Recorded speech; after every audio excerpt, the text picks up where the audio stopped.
Check 1 2. What it do? What's popping? What's happening? What's going on? You're back in the lab with your favorite neighbor, your man Mark Nash. He is I am he.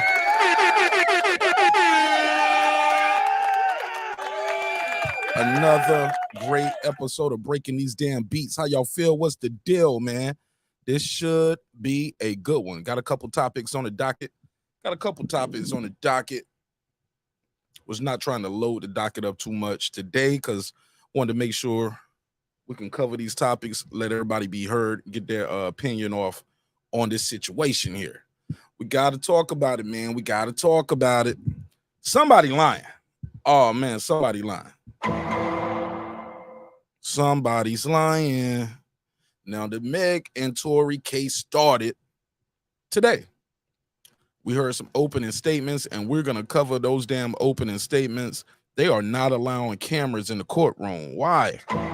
They had cameras in the courtroom for all kind of criminal cases, all kind of trials. I mean, the OJ trial. This is California.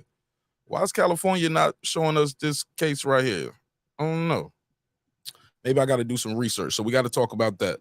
Also, I got to show y'all these tweets from Devin Haney. Devin Haney said top rank, trying to pull something fast on him. So we're going to talk about that. We got to talk about it. He said they trying to wait him out. Shout out to everybody pulling up. Smash the like button on the way in the room. We're going to talk about it. Devin Haney said they trying to wait him out. He said, yo, they doing some foolery with the damn jewelry.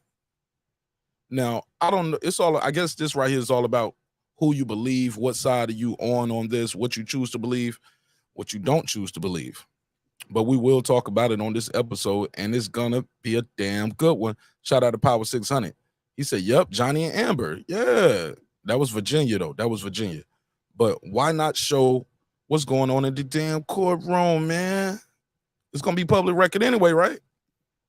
These are public figures. It's not like we're gonna, their privacy is gonna be invaded in some way. They're already public figures. Why not let us know what's going on in this case? But we're gonna talk about it. We're going to talk about it. Some people are in the courtroom recording, and they sneak recording. They are sneak recording.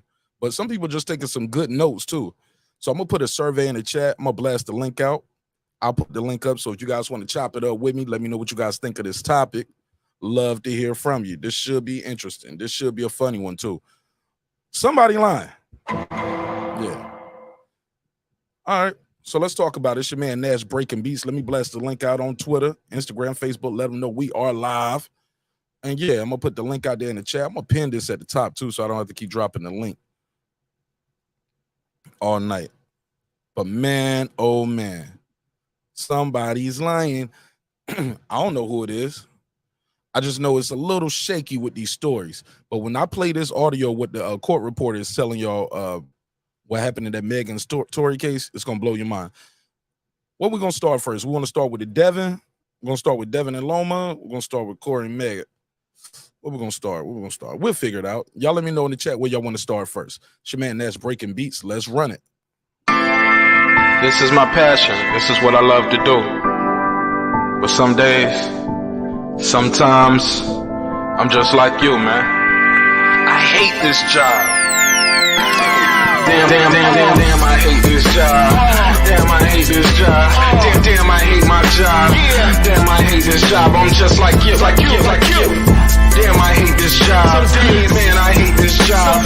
Man, I hate my job. From a good dream I wake, sun rays on my face, planning out my day, hoping this ain't the one that I catch your case. I feel so good, I feel so straight. My manager keep calling me saying, hurry up, you late.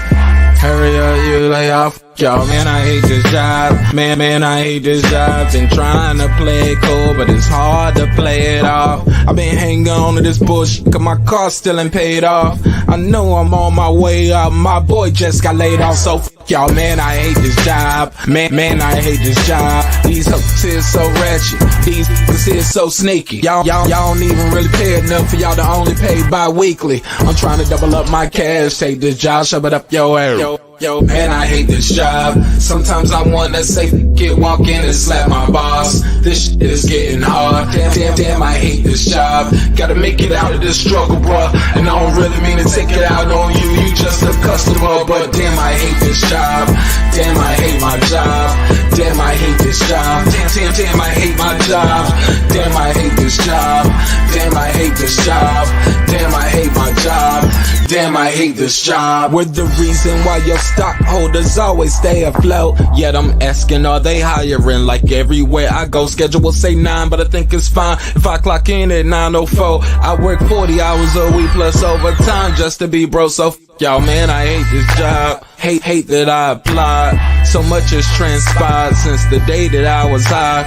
Told me I could advance, but you were telling me lies. Gotta give your notice before I quit, but you don't say shit right before I'm fired. Damn, man, I hate this job. Sometimes I wanna say, walk in and slap my boss. This shit is getting hard. Damn, I hate this job. Gotta make it out of this struggle, bruh. And I don't really mean to take it out on you. You just a customer, but damn, I hate this job.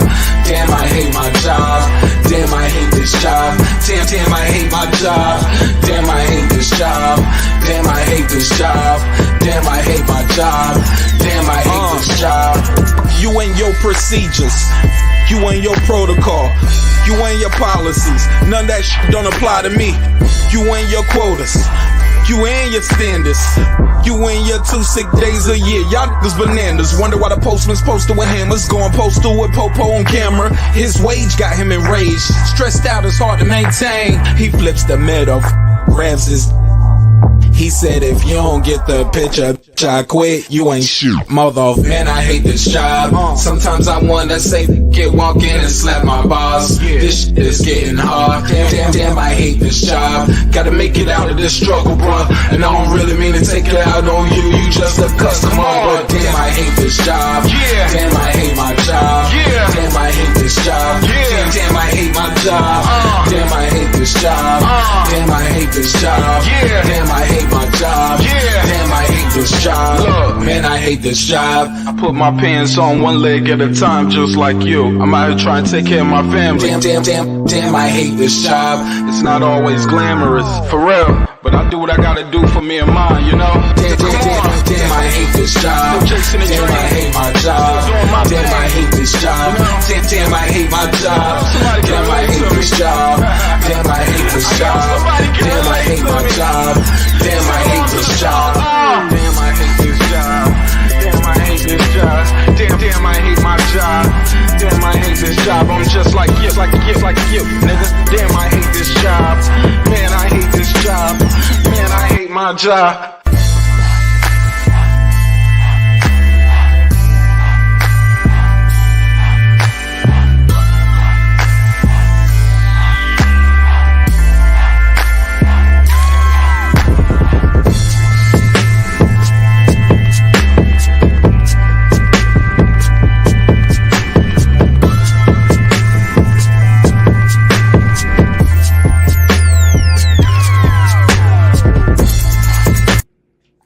The views and opinions expressed in this program are those of the speakers, commentators, experts, and or the host.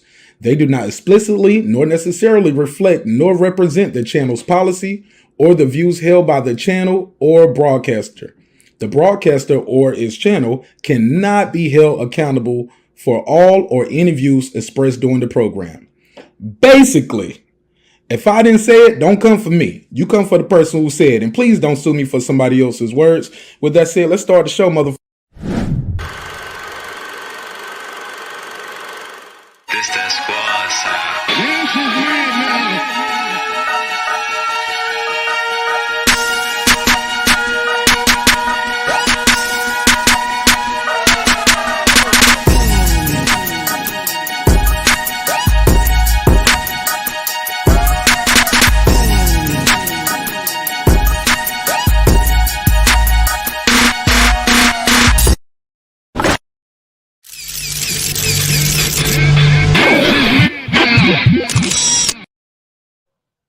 What up, what up, what up, what up, what up, what up, what up, what up, what up, what up, what up, though?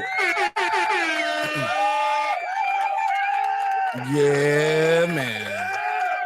How y'all feel? What's the deal? Welcome home. Welcome home. Welcome home.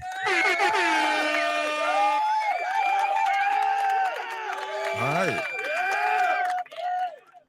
This should be a good one, man. How y'all feel? What's the deal? What's popping? What's going on? Shout out to everybody who's here early. Shout out to Rubski. What up, though? I see you, homie. What's popping? What up? Bronze, Flat Power God. What up? What up? 600. What up? Shout out to everybody watching on Twitter, Instagram, and Facebook. Still blasting the link out, man. I had a package I had to go get out the mailbox, so I'm running a little late, as y'all can see. But, man, I want to know what y'all think what's going on with this damn case. Which story y'all want to start off with? Y'all want to do this Devin Haney story first, or we going to jump right into the Megan's Tory? What we going to do first, Clips? Clips, what we doing first? We on this Megan Tory first, or are we on this Devin Haney and this Twitter beef? Let me see. While y'all tell me what y'all want to talk about first, I'll be out here blasting the link out still. All right. Let me see. What we gonna do? All right. I'll just take it from here then. Let's get right into this Meg and Tory drama, man. Let's get right into this Meg and Tory drama. Clips, you read my mind, homie. You read my mind. Let's get right into it. Before I do that, let me do a quick neighbors only roll call, because without the neighbors, the show wouldn't be the show at this level. So let's talk about it. And we'll close out with the lead. Boom, boom, boom. Let's do this neighbors only roll call. And I appreciate everybody's time and energy for being here, man. Really do. What up? All right, so look, let me go through and do this quick neighbors only roll call, because without the neighbors, the show wouldn't be the show at this level. Tony Boswell. What up? Karma Serene. What up? Kansas City Mac. What up? Ill Status Boxing. What up? Ace Retro. What up? That guy Clips 330. What up?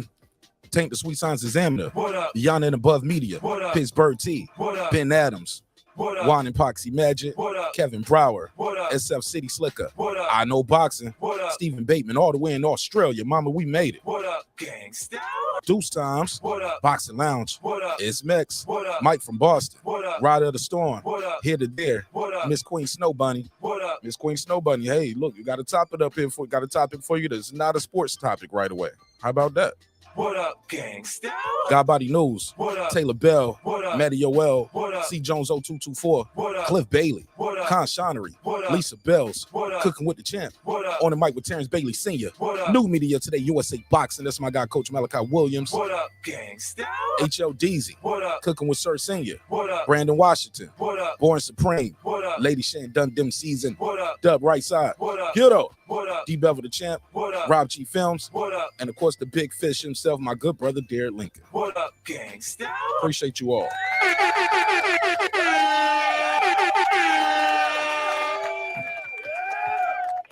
All right, man, we got to talk about it. So this Tory Lanez and Meg Thee Stallion drama is trending and it's heating up on Twitter. It's actually dying down a little bit now, but earlier today it was really hot. It's a really hot topic. And I think that a little bit why this thing is a hot topic because of these opening statements. As you know, the trial started today with opening statements. And these opening statements, I guess it depends on how you look at it. It's either really bad for Tory or really good for Tory. As you know, Tory is facing about 20 years in prison. Damn, 20 years in prison. Damn, 20 years. He's facing 20 years if convicted of these charges. Matt Wade, what up, though? What's popping? Shout out to my guy, Matt Wade. Never got them photos neither, Matt. Never got them photos from you, man. But I appreciate you supporting the show regardless. Somebody said, was BF there to testify? Was BA there? Who is that? Boyfriend. Was boyfriend there to testify? I don't know. 24. Yeah, I said it 20 years. Up to 20 years. It could be more. But yeah, it's about 20 years. 24 years. Shit, that's even worse. 24 years. 24 years is a long time to shoot somebody and they still alive. You know what I'm saying? Like, damn, man, you got to be the... I mean, not saying he should have killed her. I ain't saying that. You know what I'm saying? I ain't saying that. Somebody said, what state law is that? What state law? They in California. They're being... This case is going down in California. It's in California. But these yo, I'm gonna show you some of these memes, son. This shit is hilarious. Now, I think this is probably why they're not filming this trial, because I guess they want to protect the witness. Because when you see some of this shit they doing with the witness and these memes, oh man, look at it. Look, somebody look at it. Hold up, let me just take this off the screen. They got the Magic Johnson meme. Said the baby Tory Lanez and Ben Simmons passing around Meg Thee Stallion like Magic Johnson in his meme. Son, listen to these opening statements. Let me find this guy who does this opening statement. Look, they bogus as hell for this. They put Tory up there mean as hell. They got him looking darker. His nostrils are flaring. Oh man, got him looking big, bigger than Meg Thee Stallion in this picture. Okay, who's this? This lady was live in the courtroom for Meg Thee Stallion, Tory Lanez. Let's see what she's talking about.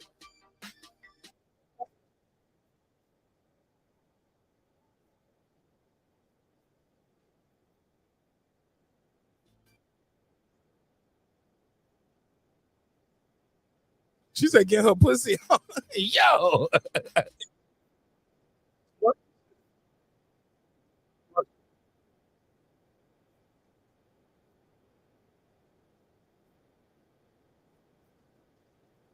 Okay, I got you. Okay, they said no sound. I got you. Let me share it again. Let me see it again. Hello. You ain't no hoe because you fucking. You a hoe because your business sloppy. I say, I'm in court. I say, yo, she funny as hell. Watch this. Now, what's this today right here? Okay, they don't got a name, but shout out to Daily Happening. This shit on Twitter. Now, matter of fact, I'm going too fast. Let me slow down. I want to play what the homie is. Let me play what this guy's shit, because this guy did a great breakdown. Oh my God, the memes of hilarious. All right, now peep this. The prosecution's opening. Lawyer, this is this guy, he's a lawyer, right? So check out, now the lawyer is in case listening to the trial. Peep this shit, y'all. The prosecution's opening statement, you would say guilty. If you then watch the defense's opening statement, you would say, what the hell is the prosecution thinking, charging him? Basically, the prosecution started with this story. They said that, hey, they're all at the party, and Tory is leaving the party with Meg. They're in the car. An argument breaks out, during which Meg says and insults his skills as a rap artist. Okay, stop right there. Now, I don't know how much I believe this. Now, I ain't saying this did or didn't happen, because, you know, the prosecution going to say what the hell they need to say to lay this shit on thick. You already know how they're going to do in court. You know what I'm saying? I'm sure I don't think she's in there. They got in an argument over Meg Thee Stallion telling Tory, your skills as a rapper aren't up to par. Nigga, nobody believes that. I ain't saying he's saying it. He's saying that's what the prosecution is saying. Yo, watch this shit. Al Money, what's good, my brother? What's popping? Listen to what this nigga's saying, son. Let me take it from the top. Listen to what he's saying that the prosecution is saying, but wait till he plays what the defense rebuttal is. Oh my God, and we're going to get into these memes. This shit is getting ugly. It's getting messy. But I'm here for the mess. I'm here for the jokes too. Let's go. The prosecution's opening statement, you would say guilty. If you then watch the defense's opening statement, you would say, what the hell is the prosecution thinking, charging him? Basically, the prosecution started with this story. They said that, hey, they're all at the party, and Tory is leaving the party with Meg. They're in the car. An argument breaks out, during which Meg says and insults his skills as a rap artist. This leads to a situation where she gets out of the car and he shoots at her feet and yells, damn. And then she ends up at a hospital, and a doctor takes out 3 fragments of bullet wounds from her foot. Now, if you just hear, and let's stop right there. Let me pause a little bit. Now, who in the history of, I'm sorry, bro. Hey, Clips, I don't believe this shit right here. I'm sorry. That's another thing that I don't believe.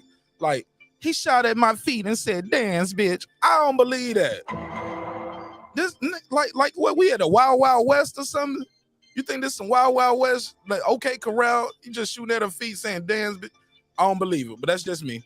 That's just me. But I don't believe that part of the prosecution. Not saying I don't believe she did or didn't get shot. I'm not that far into it yet. But I don't believe what the prosecution is saying in the narrative, though. I think sometimes they do that shit to lay it on thick. But let's go. And the prosecution says that Kelsey, the other woman in the car, is going to testify that Tory shot.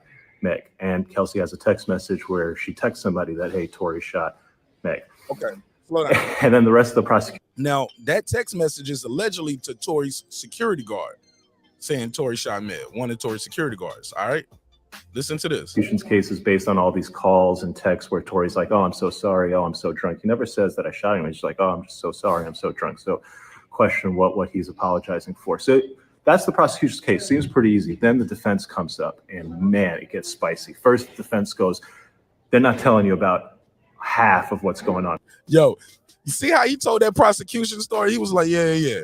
He about to get hyped with this damn defense story. Dub Rightside, what up?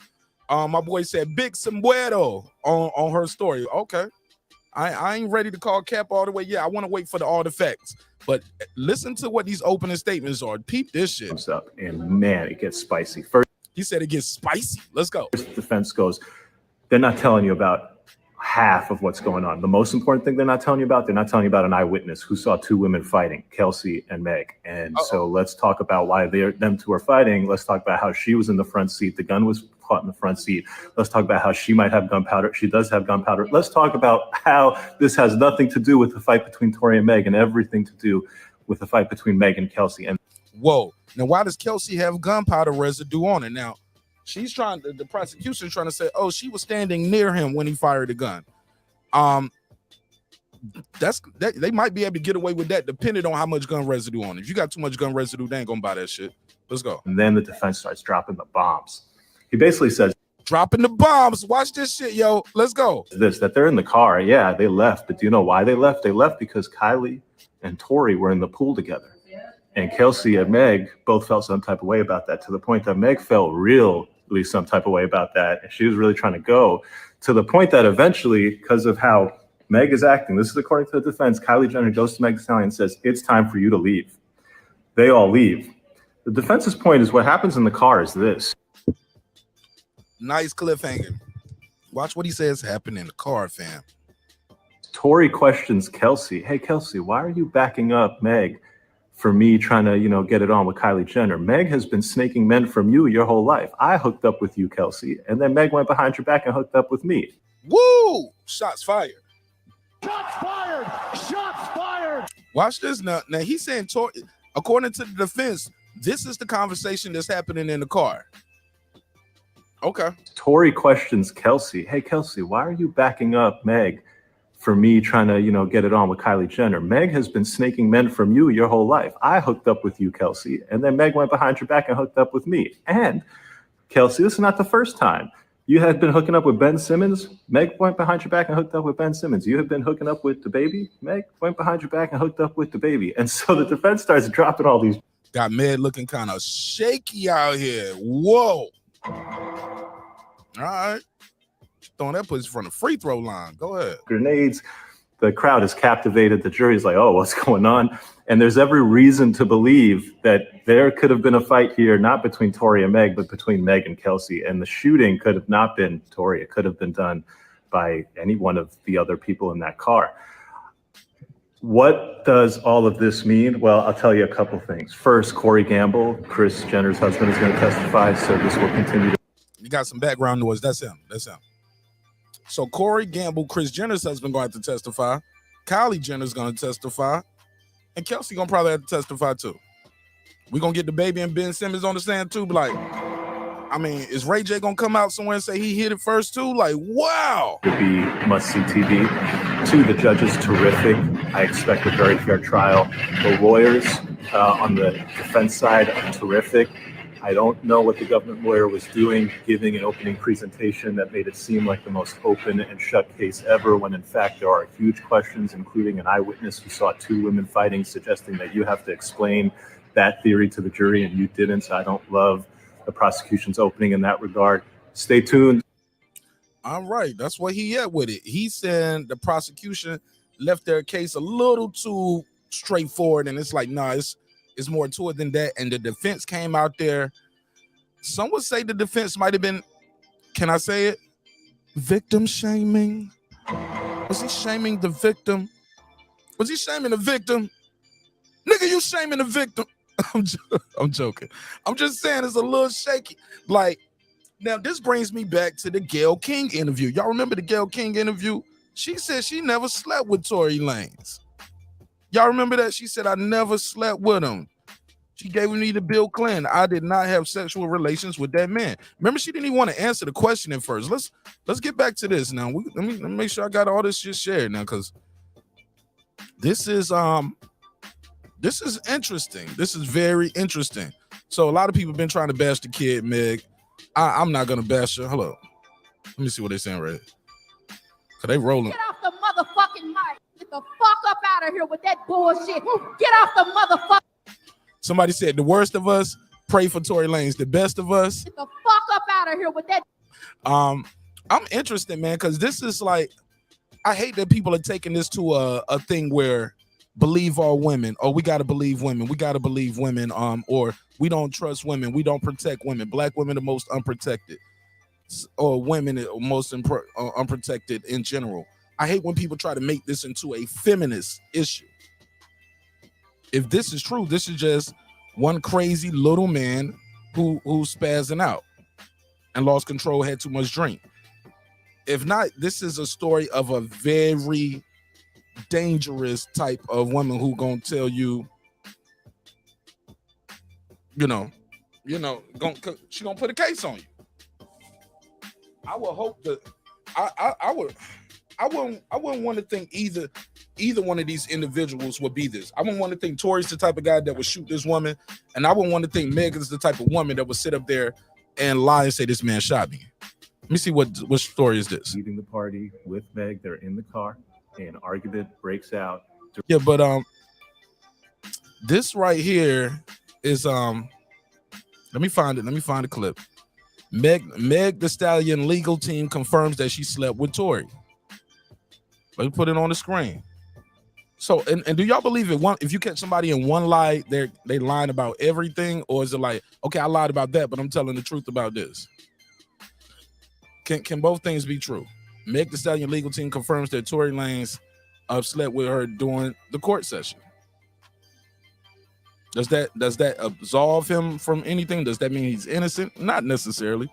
But this, the motherfuckers get rolling. They rolling. They got me rolling on Twitter. Let me go to this. I want to find this Gayle King clip because I know it's up here because I saw it earlier. Somebody got the Gayle King clip up here. Somebody said, look at this man. Meg lied about fucking Tory Lanez, but admitted it in court. Look at this man. For you, how dare you? I was rooting for you. We were all rooting for you. How dare you? Learn something from this. I was yo, Twitter crazy as hell. Prosecutors laying out the case of the evidence. The worst of us. Here we go. This is the worst of us. 2, 3. We don't give a fuck about none of that. 1, 2, 3. We don't give a fuck about none of that. Yo, what kind of coach got these kids saying that?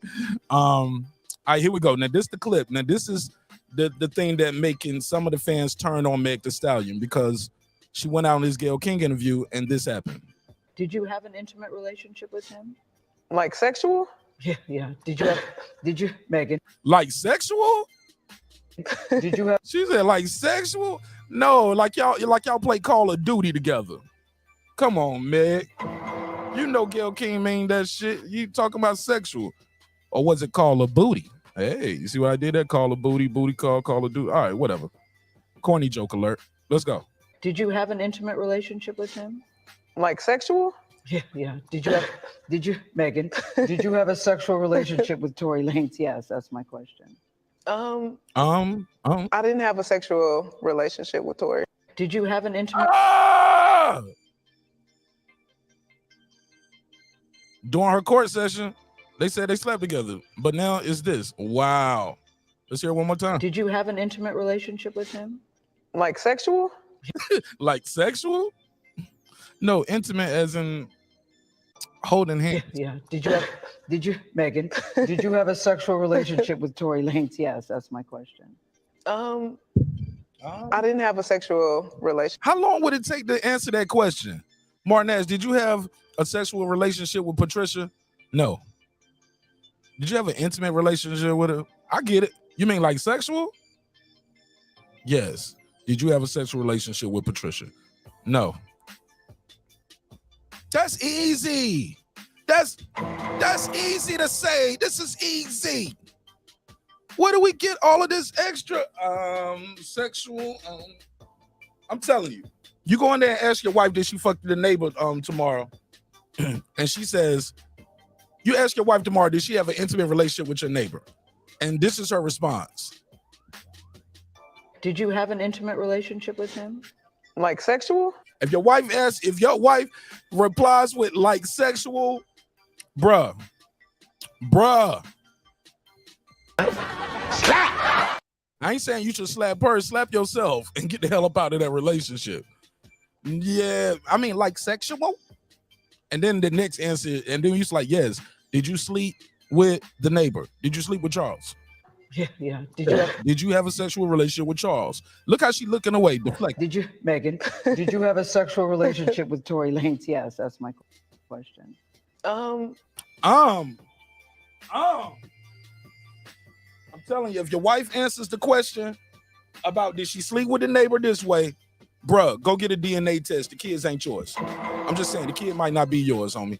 The kid might not be yours. All right, let's play some more. I didn't have a sexual relationship with Tory. All right. Let me go to the chat. I'm gonna get back to some of this. Let me see what they saying in the chat. I'm gonna get back to it. Let me see what they saying in the chat. I'm gonna start this one so I don't lose my spot.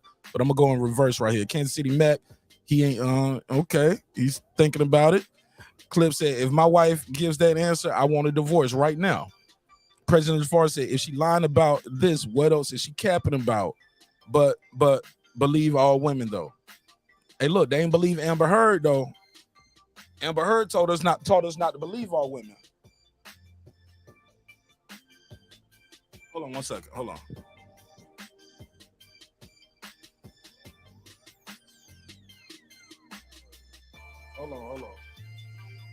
God.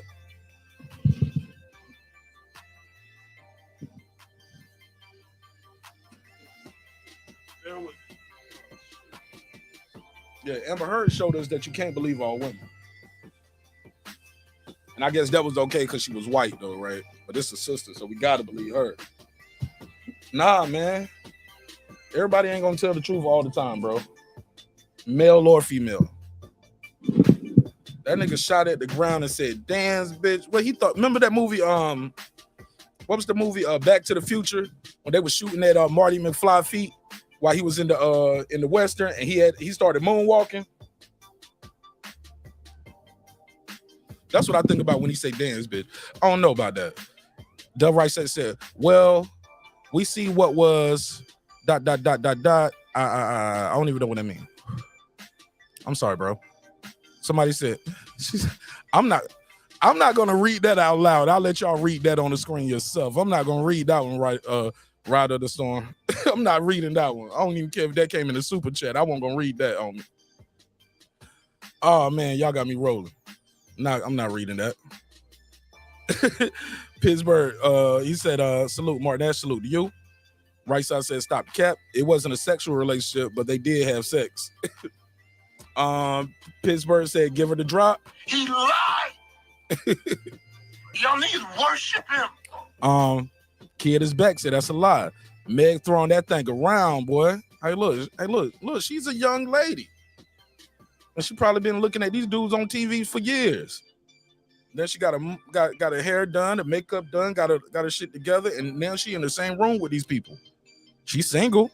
I mean, she ain't breaking no law. She ain't doing nothing wrong. So shit, hell yeah, give them some of that ass. If that's what they want, pass it around. I ain't mad at her.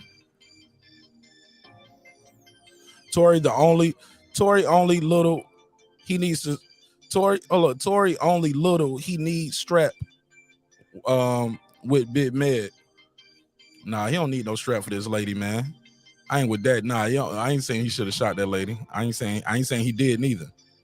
He said, did she sleep with everyone else? She ain't sleep with me and you, Rightside. We don't believe you. You need more people. I'm telling the truth. She didn't. She ain't sleep with me and Rightside. I don't know. She already been lying. She said she never slept with Tory. So why was they fighting about? Did you hear the guy? The guy said, according to the guy who was in court, the lawyer, he said they was arguing that, according to the defense, they laid out the whole case and said that's what they was arguing about. That's what they fighting about. And it was Meg. They said Meg dog walked that girl too, beat the shit out of Kelsey. It was fingernails and hair weave all over the street. Damn it. Fingernails and hair weave everywhere on the boulevard. Yep. All right. Then Kelsey goes back to the car. That's when you start hearing shots. That's when the shots happen. All right. Somebody said, Will said, Mark, it's not an attack on femininity. It was a nigga moment between two rich, famous niggas. And one of them is lying. Somebody's lying. And the court ain't always neither about what's the truth and what's not the truth. It's what you can prove in court. Let's be clear. It's about what you can prove and what you can't prove in court. It don't mean she lying. It don't mean he lying. But we're going to figure it out, though. We're going to figure it out. They're going to find out something. Somebody going to be guilty. Somebody going to be not guilty. And that's going to be all she wrote. What we at with it? Shout out to Haplo. What up? Rider of the Storm. What up? Queen P in the building. King Mitch. What up, though? All right, let me get back to it. Let me get back to some of these memes. I'm going to make sure I got the phone line open, too. The link is out there if y'all want to pull up or join in, but I'm going to put the phone number on the screen so you can call in, too. I want to know what y'all think about this damn case. Oh, let me put a survey in the chat. Who do y'all think? Who do y'all think? Who do y'all believe in this case? Who do you believe in this case? Tory or Meg Thee Stallion? Simple as that. Simple as that. Let me exit that out. Put a survey in the chat. Let me see what they're saying. I want to know what y'all think. Who do y'all believe? Who do you believe? And I like the surveys like this too, because it's anonymous, because some people don't even want everybody to know what they think. They might be like, I don't want y'all niggas coming at me. I don't want to hear all this bullshit. You know what I'm saying? I think what I think. I believe what I believe. So let me put it out there. Who do you believe? Who do you be live? Who do you be live? Tory or Meg Thee Stallion? Simple as that. I'm still finding it hard to believe, though, that her friend might have did this. But looking now, knowing what we know now about that case that happened with them girls in North Carolina, I don't put it past them now, knowing what I know now. Who do you believe? Meg or Tory? So I got a survey in the chat, got a survey in the chat. Let me see what those, I'll check in on that survey in about 20 minutes. I'll check on the survey in about 20 minutes and we'll see what the survey's like. Let me go over here to back here to Instagram. I mean to Twitter. Let's scroll it all the way to the top. Shorty right here had me rolling. Let me see where she at. Look at this party when he asked Meg Thee Stallion if she got with Tory Lanez, the baby Ben Simmons in a 48-hour window. I know it wasn't no 48. This is y'all better not tell me that. This is unbelievable. Oh my gosh. I mean, yeah, that's unbelievable. The day Meg and Tory trial ends, the timeline gonna be like this. Okay. Y'all get the Magic Johnson joke now, where they said the baby Tory Lanez and Ben Simmons passing around Meg Thee Stallion's yams. This is Tory's lawyer right here. Scott Ingram. Got all your papers here. Yeah. So what you do, you can tell. Oh, this Drewski. Hold on, let me see. Okay, now why Shorty right here? Let's hear this. Pussy on, bitch. Word on the street is they been getting their pussy on. After Megan been getting her pussy on. Bitch, I'm sitting in court, and all of a sudden, they said, yeah, because Kelsey did say that Megan had backdoored her by sleeping with the baby and Ben Simmons. I say, huh? And I was writing it down at the same time as they were saying it. So I say, not a hoe. You ain't no hoe because you fucking, you a hoe because your business sloppy. I say, I'm in court. I said, not a hoe. Bitch, I'm just writing fast. My hand hurt right now. So yeah, I'm trying to figure out, because Kendall was going with Ben Simmons. Why in the hell, when in the hell was Kelsey fucking with him? And then when in the hell did Megan start fucking him? And then Kelsey, I knew Kelsey was fucking with the baby first because I saw how Megan got jealous on that episode of Hottie's World. Y'all go watch it. We talked about this. That hoe set up there and lied in everybody's face. And how the fuck you and your team request an interview and then sit up there and the one thing you could have told the truth about that would have gave you a little bit of credibility, but you sit up there and you say like sexual. Prosecution opened up and said, bitch, here go prosecution. Opening statements, come on. Here go the white boy. Dance, bitch, dance. I say, oh my God. Then you heard pop, pop, pop, pop. These hoes playing the motherfucking Ring camera audio from the pop, pop, chop. Pop go to Weasel because the Weasel go pop. I said, I know you fucking lying. I know you fucking lying. So, yo, shorty crazy as hell, yo. Hold on. What else that happened, bitch? So, yeah, prosecution the one that told her people went ahead and threw it on the table that she was sleeping with Tory. They said, yeah, it was a sexual relationship. Wow. Prosecution said it was a sexual relationship. The prosecution is saying it's a sexual relationship. That's bad. That's kind of bad when the prosecution is saying it's a sexual relationship. And we just played the clip of her or Gayle King saying it was not like sexual. No, it wasn't a sexual relationship. That's bad. And let me tell y'all a secret. When y'all see people out here tomorrow cheering for Megan, please know that it was orchestrated. Oh, and I can't wait to get into this motherfucking phone call. They played the full audio call from the jail. Yeah, I took notes, bitch. I wrote every motherfucking thing down. Just like how Kelsey said, Megan's team already all over this. I cannot wait to get into these notes, bitch. You ain't seen a handy dandy notebook. Blue's Clues ain't got shit on XOXO, nigga girl. Nigga girl. All right, nigga girl. XOXO, nigga girl. All right, sir. I mean, ma'am, whatever. You never know nowadays. You never know. You never know. Never be too careful. All right. Put a case on him. President Jafar said put a case on him. The kid is back is lying. Power 600 is dying laughing. King Mitch, he said, people in close proximity are fucking, especially celebrities. Believe that. All right. He said, can't see. You have Tory and Meg picture up. It's up now. I took it off. Meg was really having a hot twat summer. Damn. Somebody said, damn, her box must stink. Oh man. Culturally urban. What up? Oh hell no. Exactly, Patricia. What Patricia say? Somebody said, I don't believe neither. They both telling half truths. Just another drunk, sloppy night. Damn. All right. Or both. She said, I believe the truth lies in the middle between all parties. So, well, do you believe somebody shot anything? Did anybody fire a weapon? Because they say Tory got GSR on him and the girl Kelsey got GSR on her. Okay. They said, then the prosecution saying it's because of how close she is in proximity to Meg. Let me go over here to No Jumper, because No Jumper been talking about this shit too. Let me see. Let's see. When we get back to it, where we at? Let's go to No Jumper. Let me go to this No Jumper, because No Jumper had a lot of shit up there. Bear with me. All right, here we go. Let me share the screen. This is via Twitter, No Jumper. Watch this. Take that off the screen. He said, going to sleep, got to get up at 2 a.m.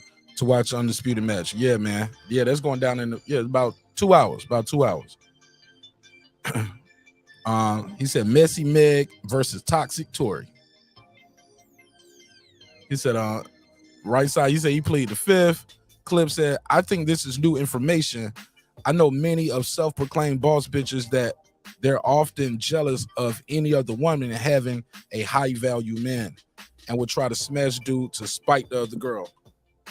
Damn, that's messy as hell. Fred, what up? King Mitch, what up? King Mitch said, as a true player, Tory has to take control of that situation better.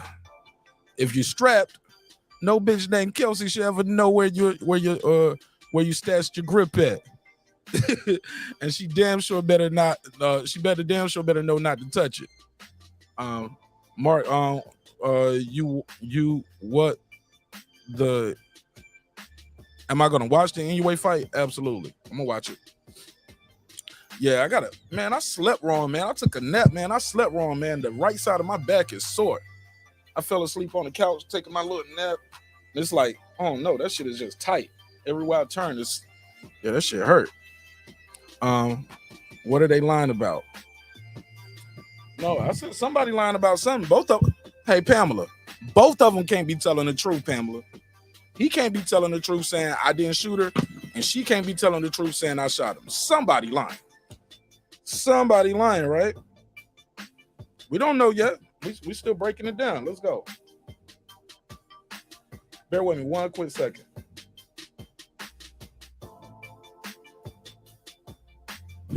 All right, cool. Yeah, but I'm gonna watch that NUA fight. It's on ESPN Plus. But look, let me go to this no jumper. Let's see right here what they're saying on this no jumper Twitter feed. And they got a lot of notes from the court right here. Here we go. Prosecutors call Tory Lanez Thee Stallion trial day 1. Prosecutors called their last witnesses.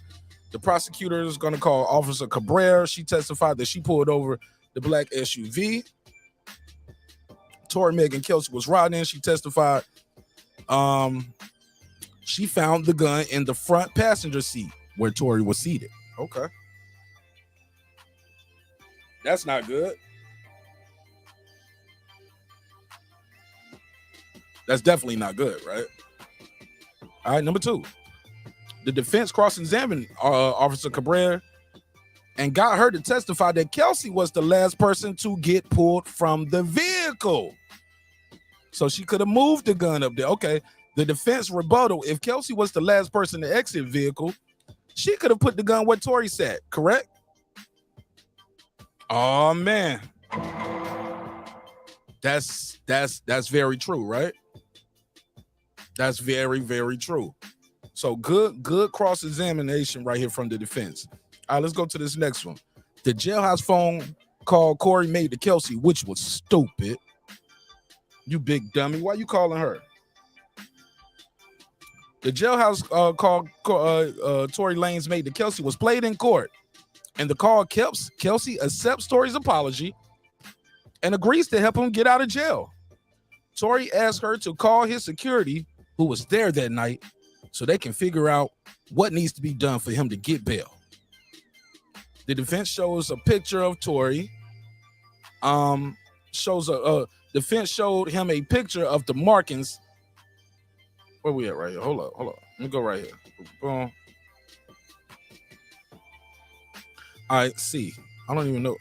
That nigga went from 1, 2, 3 to 4 to C. Hold on. 1, 2, 3, C, 5. Okay, maybe this should have been 4. Defense showed him a picture of the mark. Who is him? Show him the picture of the markers in the middle of the road that was left by responding officers to identify the evidence. He could not distinguish which markers identified which piece of evidence. So it looked like they talking about, okay, this is still them talking about the officer. The officer could not tell which markings in the street was identified the pieces of evidence. All right. Prosecutors played 2 911 calls. First call was made at 4:22 a.m. Second call was made at 4:26 a.m. The first call at 4:22 a.m. recalled hearing 5 shots. Second call, 4:26 a.m. recall hearing shots, then seeing a female in distress who was hysterically crying in agony. That female was Megan. Okay. Number 6, the prosecutors so far are winning in objections. They keep I guess they keep getting shit. They keep objecting and they winning. 6 objections were sustained. Only one of the defense objections were sustained. All right. The defense attorney cross-examined Officer Diaz. So now Officer Diaz is on. That's who they. So this was Officer Diaz. Okay. Officer Diaz. Okay. Defense attorney cross-examined Officer Diaz and caught him in some contradictions. That sounds like a lie. Uh-oh. Now what is Officer Diaz lying about? What is Officer Diaz lying about? Let's read along. Officer Diaz did not take photos of the blood trail. Only footage of the blood trail is through a grainy body cam. So he didn't take photos. It's just he got a body cam. But B, evidence was marked incorrectly. He could not identify him. All right, so he didn't take the photos. He just used the body cam, and he marked the evidence incorrectly. Officer Diaz testified to the blood trail that Megan left behind her after allegedly getting shot. Wow. Prosecutors claim Tory punched and attacked Kelsey, causing her items to fall in the middle of the road. Defense claims Megan attacked Kelsey and their catfight led to her items being falling out in the middle of the road. So that means Kelsey's gonna have to testify to what happened. Did Tory beat you up and make your shit get scattered in the road, or did Megan do it to you? I don't know. But it's another witness, though. The defense has already said they got a witness who's going to testify they saw two women fighting. They got a witness that say they saw two women fighting. So you can't say Tory punched and attacked Kelsey, causing her items to fall out in the middle of the road if you got a witness. Because Kelsey's going to have to take the stand and say that. All right. Officer Diaz was called to testify about locating Kelsey's chain because her chain was in the street with her little pendant. Yeah, because from what we was hearing, remember they said when they got into it, Megan snatched the chain off that she had bought her because Megan had bought her the chain. Here we go. This is what we're talking about. Kelsey's chain, Kelsey's acrylic nails was left in the middle of the street along with two bundles of wet and wavy. Okay, I made that last part up. Put a case on me. It was no bundles of wet and wavy. Was no bundles of wet and wavy. I made that last part up. All right, let's keep reading. Shout out to everybody pulling up. Let's get back into it. Let me see some more of this. Boom, boom, boom. The defense statement. Here we go. The defense opening statement. Here we go. The defense opening statement called out the prosecutors for skipping and not mentioning Meg Thee Stallion drunken, jealous tirade that led to Kylie Jenner kicking her out of the party. Uh-oh. That's bad. Of course they're going to leave that out, though, right? Hold on one second. Hold on.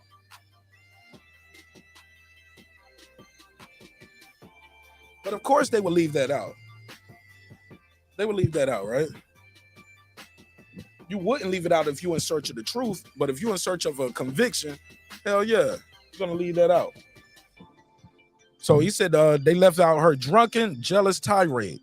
So Kylie kicked out the party. So Kylie gonna have to talk about that. They missing number 2 right here. Okay. Kelsey then told Tory, "Oh, she always does this." Then she told Tory that Megan had an intimate relationship with the baby and Ben Simmons behind Kelsey's back after Kelsey began dating both men. This confession escalated Megan and Kelsey's argument. So this is what it seems like. This is what they're saying. He's saying this is what they the shorthand notes that people are taking who are sitting in court. They said she said, quote, "Oh, she always does this."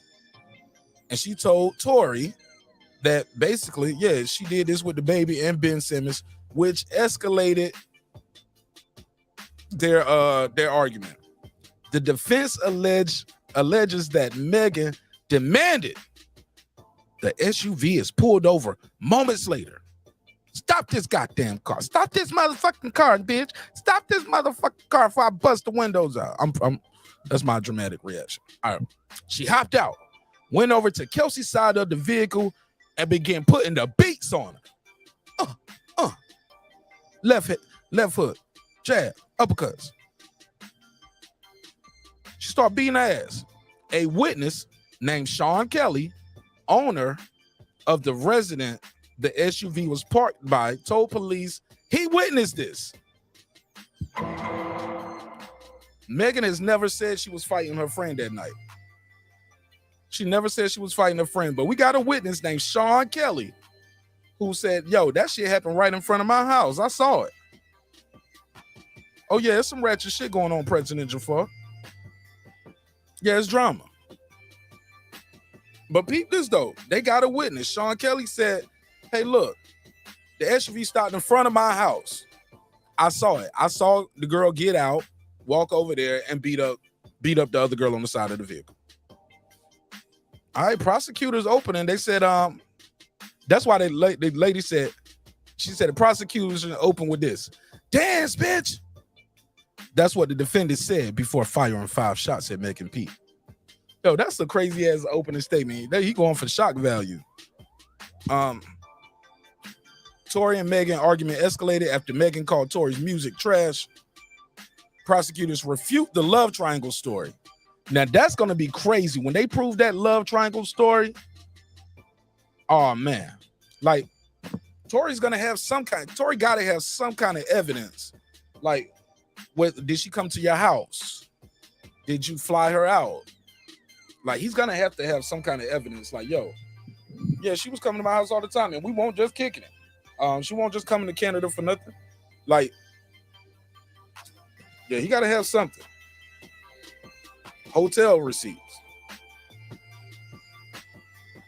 All right. But they refuting this love triangle. Prosecute. Man, dude, they got text. Man, what if homie still got the text messages? This shit gonna be over quick. Soon as they prove that shit with a text message or something like that. That's gonna be all she wrote. I miss you. It was good last night. I had a good time. Or a video. Right? Prosecutors offered an explanation for why the gun residue was on both Tory and Kelsey. Why does she got gun residue on her? They allege Tory fired. They allege Tory Lanez shot the firearm, but Kelsey testified for GSR because she was next to Tory when he shot the firearm, and he got some on her when he assaulted her. So Tory, according to them, when Megan got out, Tory started shooting. Come on, fam. And once he started shooting, he started slapping the shit out of Kelsey, beating her up. But it's a witness saying, no, I saw 2 girls fighting. And you're not going to mix up Tory Lanez for Meg Thee Stallion, right? You're not going to mix that up. 2 different sizes.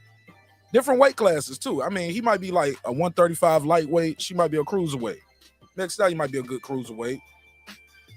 Cruiserweight. Yeah, or light heavy. She might be light heavy, 175.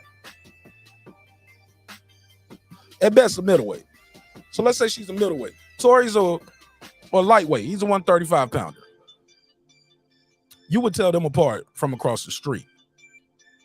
All right. Now, these accounts of the prosecutor's opening statement, Tory is still innocent until proven guilty. All right. The juries consist of 4 men. Oh man, this is bad. It's 4 men. Damn, they got 4 men, 12 women. 4 black juries, 1 older black guy in his mid-60s, 2 older black women. Okay. 2 older black women in their mid-60s, 1 black woman in her late 20s. So what is everybody else? White, Spanish? I don't know. Dub Rightside, talk to me. There you go. All right, we'll try to get him back. He said 175. Nah. Meg probably 200. Nah, man, she probably a middleweight. She probably like super middle. She probably a super middle. Yeah, I ain't never seen that. Me neither, Clips. 4 men, 12 women. They got 16 jurors. Maybe those are the alternates too. 1 older black guy. So the 4 men is an older black guy in his mid-60s. It's only 4 black jurors though. Okay. After months of speculation, it's confirmed that Tory Lanez and Kelsey Nicole both tested positive for gun residue. Maybe she tested positive because she touched the gun after, or he touched the gun afterwards. How does he get any gun residue? How does she get gun residue? Interesting. All right. Tory Lanez has walked down in the courtroom holding his son in his hand. All right. Okay, so I read this in reverse, but that's where we at with it, man. Meg Thee Stallion will take the stand to testify at the trial. that she saw Tory Lanez shoot her. That is the most damning piece of evidence right there. This is the most damning piece of evidence, ladies and gentlemen. When you have a witness get on the stand and point and say, he did it. That shit is damning. You gotta have a lot to overcome that. And I know they got her saying, oh, she was walking away and when she heard the shots originally, but now she's saying she saw it. Man, they ain't gonna care about none of that. They care about what she says on the stand. What she said on the stand is gonna be the most damning part for Tory. So what they gotta do right here is to prosecute as the defense. And as you can see, they trying to do it right now. They got to make the witness and the quote unquote victim right here incredible. She can't be, trying to prove damage her credibility. And there's going to be a lot of that going on. There's going to be a lot of that going on.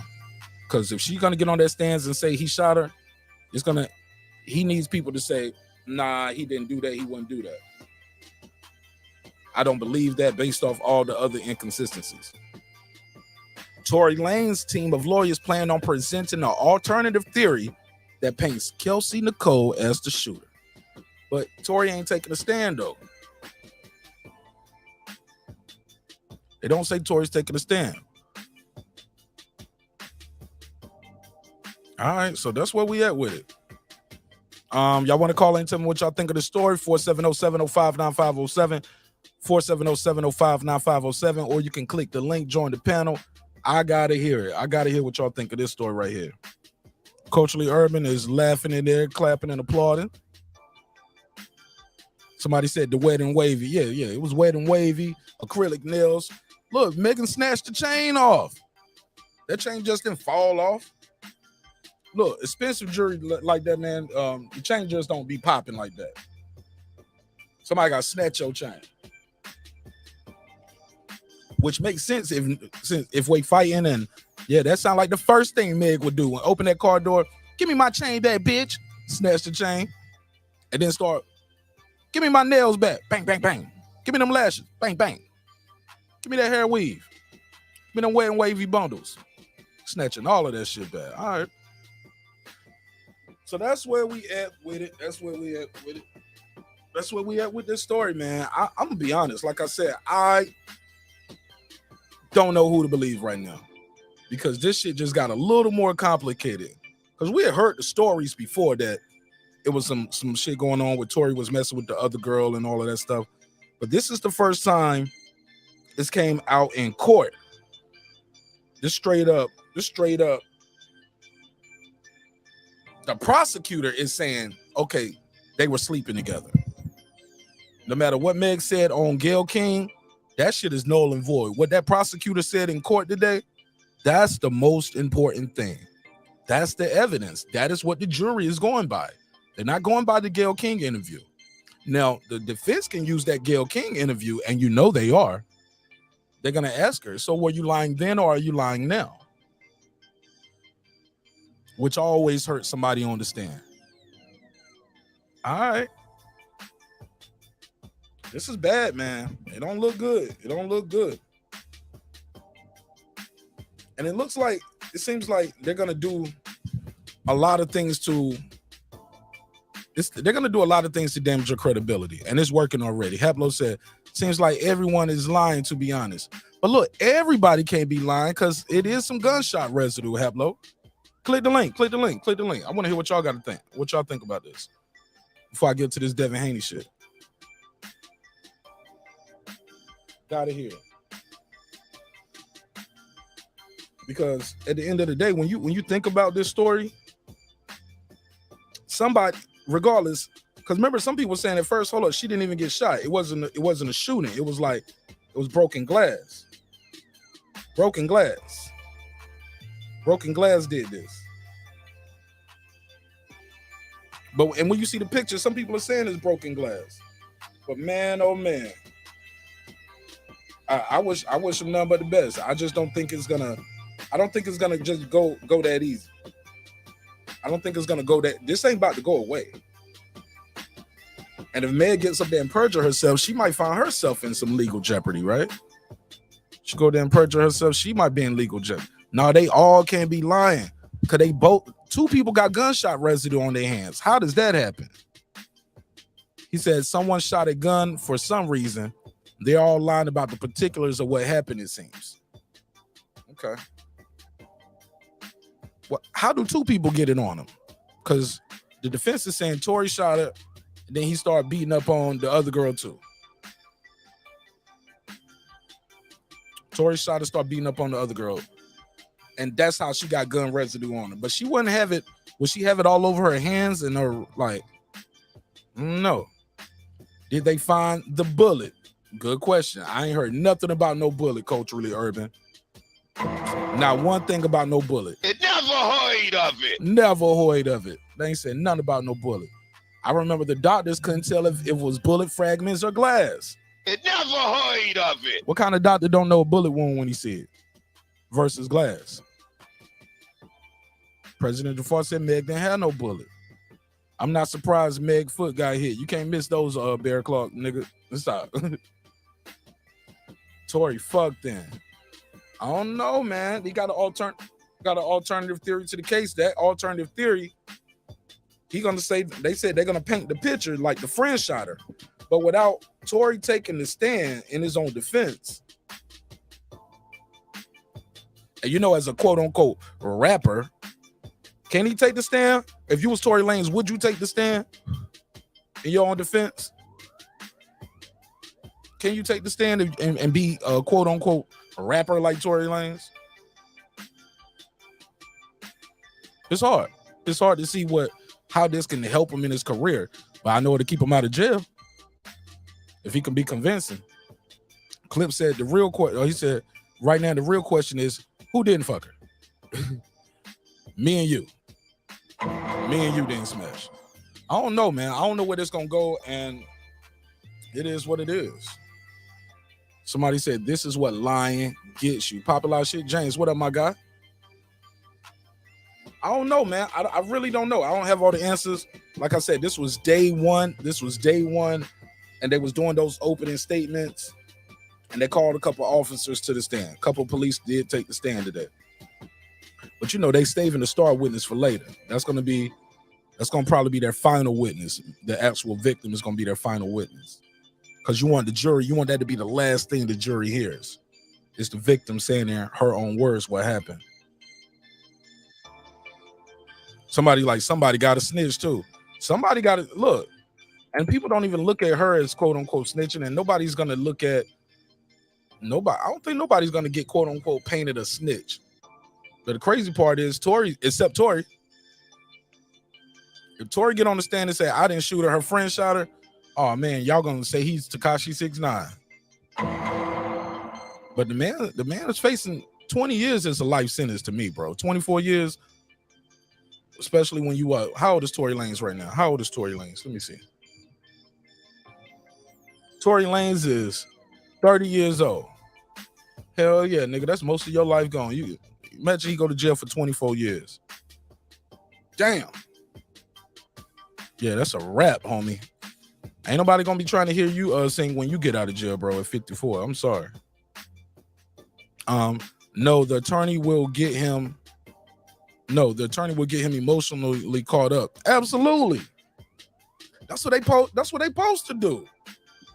I wouldn't tell my client to get on the stand.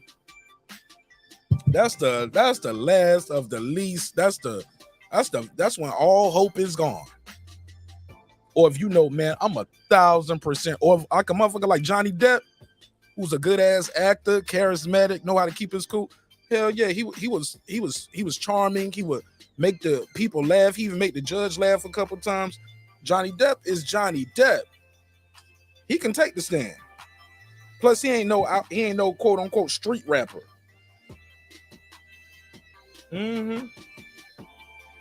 Tory Lanez take that stand, man. Y'all gonna kill Tory Lanez. Wasn't what reported. He said, does anyone think they both were pulling the gun while fighting? Hold up. Does anyone think they both Does anyone think both were pulling on the gun while fighting and didn't realize it was pointing at Med? Also, didn't autopsy and doctor throw away the fragments? I heard they couldn't find. Well, autopsy, she didn't get no autopsy because she's still alive. I think you do an autopsy after somebody's dead. You mean the surgeon or the doctor? Which is weird because this is California. They see shootings every day. They know they don't supposed to throw away no bullets or no bullet fragments. It's California. They see shootings every day. Somebody got a snitch. Know the attorney will get him emotionally caught up. You better chill. Wasn't that reported? I don't know about that. I heard they couldn't find the fragments. But if they throw them away, that's crazy. That's crazy. And the crazy part is like the fighting, like it's ring cameras around. Like if that man witnessed that beating, how are they gonna explain the fighting? And that's definitely gonna give Tory some quote unquote reasonable doubt. She just got into a fight with her friend. She lied about that. If that's proven to be a lie, right? We got a witness and we saw them fighting. It's all about how credible that witness is too. And I'm sure that witness is probably very credible because I think they were in a very affluent neighborhood. So they're gonna take into account how he presents himself on the stand, his age, his demographics. What does he do for a living? You know what I mean? All of those things make a witness more credible. Like, oh, I don't even know this guy. I don't even know who these people were. But yeah, I did see two people fighting out there, and then it was two ladies fighting, and then I saw the police coming. He might say, I never even heard any shots. Yeah, blessings to all parties. Absolutely, King Mitch. He said, why do people care about Tory? Why do people care about Tory? His music is garbage. His music is go to matter in 5 years. I don't even know if it's thinking about. Hold on one second. I don't know, to keep it a buck, Joey. I don't think it's quote unquote people care about Tory like that. I think it's more about people. Some people just want a reason to hate on Meg Thee Stallion, bro. Let's keep it a buck. Some people just don't like her, but also some people just don't like the fact that somebody could tell a lie on you if she's lying on it. Nobody want to see somebody go to jail for shooting somebody who didn't do a shooting. So I don't think it's about caring about, at this point, I don't think it matters about either one of theirs music and whether you like their music, but trust me, people are using that to decide if they're going to take whose side they're taking. A lot of people are. Dub Rightside, what up? What up, Dub?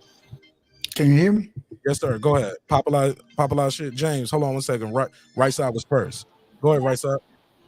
No. I'm tuning in. I'm checking in, man. I don't give a damn about this shit, man. At the end of the day, especially with what you're talking about right now, as far as what the facts are, and it just don't seem like he just goddamn put. It don't seem like there should be any charges against this individual at this current moment in time. But we got to see what happened. But damn, I don't even think this shit, man. Why is this shit not towards you? I'm saying, like, man, why is this in the media so much? You have so many other things to talk about. Right? It's a celebrity shooting. Remember Chris Brown, Rihanna? That was in the news. I plead. R. Kelly touching kids in the news. Celebrities don't just normally shoot people. Shit, Kanye. Why is Kyrie in the news over a tweet? You get what I'm saying? It's the news. It's the news cycle. People care about it. I do feel where you're coming from. Man, shit, we talk about shit. Look, motherfuckers ain't out here talking about global warming every day. Well, no, this is my problem with it. We talk about a mythical fight every day on some channels. Man, but nobody talked about Ghislaine Maxwell. Nobody talked about that. Nobody spoke on that topic, right? But all of a sudden, and it was the same thing with Johnny Depp. And I only know the girl. I only know her name. You got people covering shit that, I mean, what is this? All right, go ahead, Mark. I mean, you clicked the link just to bash the story. Is that what you did? Nah. Really, I was waiting. Did you have an opinion on the story? I was really waiting for the Devin. Man, I ain't gonna hold you. when I click the link, my shit keeps saying unsupported source on everybody thing. You know what I'm saying? So I was trying to figure out. Really, that's what I was. Update your device. So you using my show to troubleshoot your devices right now? No, I didn't use multiple shows. Respectfully, I didn't use multiple shows to troubleshoot. So you the first person who's been able to put me on. Okay. What did you do? I clicked you on, bro. I told you they don't be fucking with you like that. You need to just stay at home sometimes. Maybe that's what it is. They were doing like this. Right side, your shit ain't working. They ain't adding you to the stream, bro. Yeah, that's fucked up. That's fucked up. But, what's going on, Mark? What's going on, Brody? And after this, we go right into this Devin topic. I've been on this long enough. Go ahead, pop a lot of shit. Talk to me. What's your take on this topic? Man, from what I gathered from the last year and a half, man, I think a woman's pride is really big now. She need to just go ahead and say what it really is. They were smashing the same guys. Like, I mean, you got shot in your foot, but you wearing, like, I asked some women, like, if you got shot in your foot, would you be wearing high heels the next week? They was like, boy, I ain't wearing high heels after I put them on for a day or two. Let alone get shot in my foot. And twerking? Come on, man. Like, you just, all that, you know. How does Tory get gun residue on him? From what I heard, Tory's being the scapegoat from trying to, like, how does he get gun residue on him? That's the question. How does he get gun residue? I'm saying he's being the scapegoat from, I think from what I heard, was only at one source, but he was trying to break it up when the gun went off. You can't get, okay, so he was trying to break it up and the gun went off. So that means that would have been a close range shot then at the foot. That's what they were saying. Like, at first they were saying that he shot her in the foot. Like, I was like, hold on, he pulled a gun out and she didn't back up and then he shot her in the foot. That go two ways. That means he just a savage, or that means she a crazy broad. But then everything it started being, the friend, they were sleeping with the same guys. And then now we talking about the baby, Tory Lanez, and Ben Simmons that they bringing up. Like, this is getting crazy. But, you know, it get like that when it get with man, woman, other man. Y'all say one thing, you know, your friends with benefits, but somebody catch feelings. We just got to figure out, this court case going to figure out who caught feelings. Yeah. She said we saw the medical report. Was it definitive that it was bullet wounds? Oh, I thought they said the doctor said it could have been glass. Carmen, if you still got that medical report, shoot it to my email real quick so I can put it on the screen.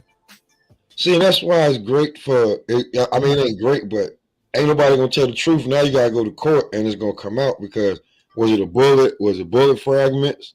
Was it a ricochet or rocks from the ground? Was it glass? Whatever it was, she came out and said he shot me in the foot. Somebody said I got to put a case on you. She said, was she wearing heels the next week, or are you making that up? No, she was spotted wearing wigs. She was spotted wearing heels. I'm not making that up. I do remember she was performing not too long later, though. I do remember that. Yeah, and then I don't follow her on IG. People was all in other groups saying she was twerking like 2-3 days later. Like, you got to plant your foot to twerk. Okay, fair enough. I'm just being for real. Like, you know, if you got shot in your foot, I don't know about planting anything. I just play ball, bro. You know, when I sprain my foot, it's ice on it, wrapped up for a little bit. I'm chilling. Okay, all right. Well, shit, I'm done with this one, man. I've been on this shit about an hour and some change. I ain't even know. I just clicked on, but you know, you about to get to the boxing. Yeah, I'm about to get to the boxing part of the show. Who you talking about, brother? You got it? Y'all done with this? Final thoughts? Man, done with that, man. You can take them. It's your show, but yeah, you can remove them. All right, cool. Let's move forward.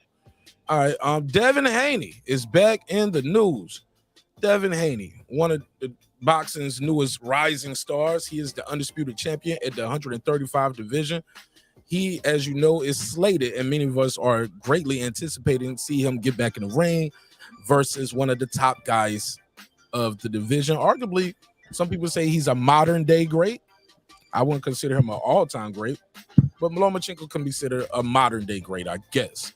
But Devin Haney was trending, and Devin Haney has taken to Twitter, and he seems unhappy with what's going on with Top Rank. Have you guys heard anything about this? New news. All right, cool. Let me give you. I have not heard anything about. Okay, well, I'm about to tell you that. I just need a quick yes or no. I was just breezing through. Watch this. Let me share the screen so you know what I mean when I say my things. So Devin Haney was on Twitter this evening, about 7:30, 8 o'clock tonight. I was talking to somebody from the show, and I was just randomly, I was like, yo, you looking at Twitter? I'm like, nah. Like, you see Devin Haney Twitter? I'm like, nah, them niggas got me blocked. I was like, oh, okay. All right, well, let me read this to you. And I said, man, look at this.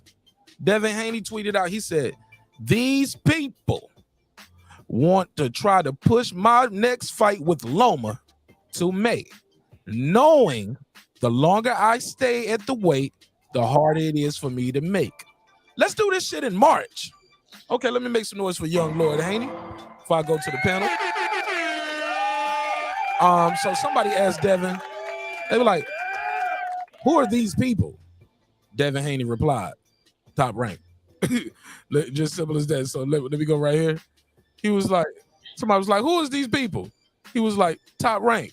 Simple as that. Y'all see it on the screen. He replies with, he said, I gotta mute you while I'm talking on, bro, because I'm feeding you got some background noise. He said, I literally told Top Rank I wanted to fight before Ramadan. And there we go. This is about 2 hours ago, so he was still going at it. He said, somebody was like, fight someone else, just stay active. Devin Haney replied, he said, it's not about the fight someone, it's not about the someone else. It's about giving me a date to fight. You know they want their boy Loma to have another shot. All right. Shout out to Devin Haney for the Twitter. Go ahead. Who want to take the lead? What you guys think of this? Well, we know what it is. We know what it is when it comes to Devin Haney. Shout out to Devin Haney for at least calling out what's really going on right now. Yeah, Lomachenko, he had a fight. He had a fight what in September or October? Excuse me. He had a fight in October. If you got a fight in October, we done went through November. We in December. Hey man, Devin had his fight. I believe 2 weeks before Lomachenko did. That fight should be able to be made in January, February, somewhere in that time frame. If you really want to put and see, this is the thing. This is what's really going on right here that I don't like about it. That I don't like. Devin and Bill, and I'm not saying nothing about Top. Devin and Bill, they want to sit here and got love for both of them. They want to sit here and call out all these other fighters. They want to go. They want to talk shit to Tank. You know what I'm saying? And I want to see that fight. I want to see him and Tank fight. They want to bring Shakur on. They want to talk about but you don't see them talking about Lomachenko like that.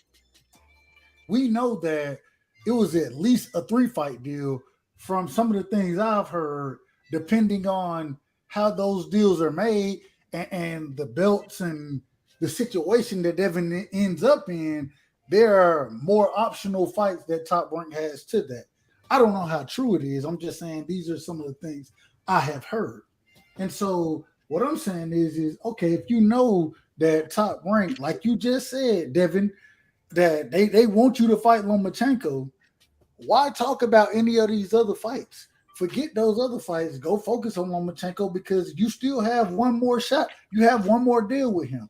It's not like you can sit here and say, hey, Bob, we're going to push Lomachenko out the way because Bob going to tell your ass, like you told the people, Lomachenko is one of those. He going to get that fight. So go ahead and fight Lomachenko. Stop with the cap. Stop talking nonsense. And I'm a huge Devin Haney fan, bro. I'm a huge Devin Haney fan. Yeah, right side. I kind of got to get in here, man. You've been going. You rolling now. Go ahead, Mark. Go ahead. My apologies. Wrap it up so we can so Pop can give his opening statement. But also, Yes, I want to photo some of that shit you said. Just go ahead. Wrap it up. No, go ahead. I'm done. I'm done. No, you good. Go ahead, Pop. Unmute your mic, Pop. Go ahead. He know what it is. If he's not signing a 2-3 fight deal, Bob gonna make it as hard as he can to beat Lomachenko. I see a stall tactic. That's about it. Stalling from but it's gonna be right side. I had to bite my tongue the whole time you was talking. I just see a stall tactic from the other side. You can't just jump in after you had that much time to talk, right side. Let him get his opening statement, then we can go back and forth. Go ahead, give me your initial thoughts on that. Finish up, Pop. I really think it's just. I think you know Bob's a great promoter, but he's a strategist too. It's a stall tactic because we know Devin. Like we've been hearing these reports about, this is Devin gonna re-sign this, that, and the third, but they already done said. Bill been on the internet saying Dev got one more fight at 135 and he's moving up. Right. So all this about making a rematch clause and everything, they want one fight. That's it. Do we stay with Top Rank after that? I mean, I don't know. I'm a free agent. What do I want to do? Who I'm gonna go wherever it best suits me. Because he only came to Top Ranks for the belt. So after, he done made, he got the belt. He made a title defense. He gonna get the fight that he say he always been wanting, Lomachenko. After that, do you need to stay there? Or do you move on? Okay. All right. Before I go, I want to say something to what Rightside said about stop all the cap. Then you talk about all these other fights. To be fair, a lot of things Devin is saying is reactionary to people who are replying to or saying shit about him. We already know Tank Davis got 2 fights lined up. Mm-hmm. He signed 2 fights lined. He got 2 fights lined up after he said, "If you win your fight, I want him. I want Devin Haney next." Now he knew Devin Haney had 2 fights. He knew that was a 3-fight Top Rank thing. You get what I'm saying? Or was that when Devin had the rematch? Regardless, he knew Devin still had another fight. Definitely. So he's saying that. But even after you do that, he goes signed up for 2 fights already. Hector Garcia and Ryan Garcia. But he's still talking shit about Devin Haney and Shakur. And Shakur, I give it to him. Now, Shakur doesn't have a fight lined up, far as we know. But he did say, I want the belt, so I'm coming for all of that. That shit right there is more feasible. You know what I'm saying? But it's all Devin is just being reactionary to guys saying his name. You know what I'm saying? He the champ. He the top dog. Can I respond to that? Yeah, I mean, I was responding to what you said about he's capping, calling out these guys. No. His name first. All of these guys saying his name first, and Tank got 2 fights lined up, and he on the wrong side of the street. But that's why I want to respond, Mark, because I agree 100%, 1,000% with what you just said. And I believe that I've gotten so far into I'm one of the individuals in the Devin Haney protection or the defense league. You feel me? I didn't end up there, unfortunately, because if you listen to the things that I brought out, you'll sit here and say, no, you right about that. Well, ain't nobody capping. No, ain't nobody capping about that. The problem is you talk to other individuals, not yourself. You talk to other individuals, and I will say, because I rock with Dev so tough, I end up making those arguments in other places. And so it's natural for me to make that argument initially, if that makes sense. And so now I agree 100% with you, Mark. And I'm not disagreeing. I can't disagree with anything you said there. Go for it. Go for it, Pop. When we talking about with the capping with Devin and the fights that he can have. To talk about. I'm just saying I had to say that. Matter of fact, let me do this so I can Shout out to Stephen Bateman, all the way in Australia. Thanks for the $2 super chat. He said, salute to Mark Nash. Bud. I'll give you the $2. You give him the $2. All right, pay him the $2. Oh, pay the $2. Appreciate it, homie. Thanks for supporting the show in a major way. Or Stevenson says, I'm your Huckleberry. I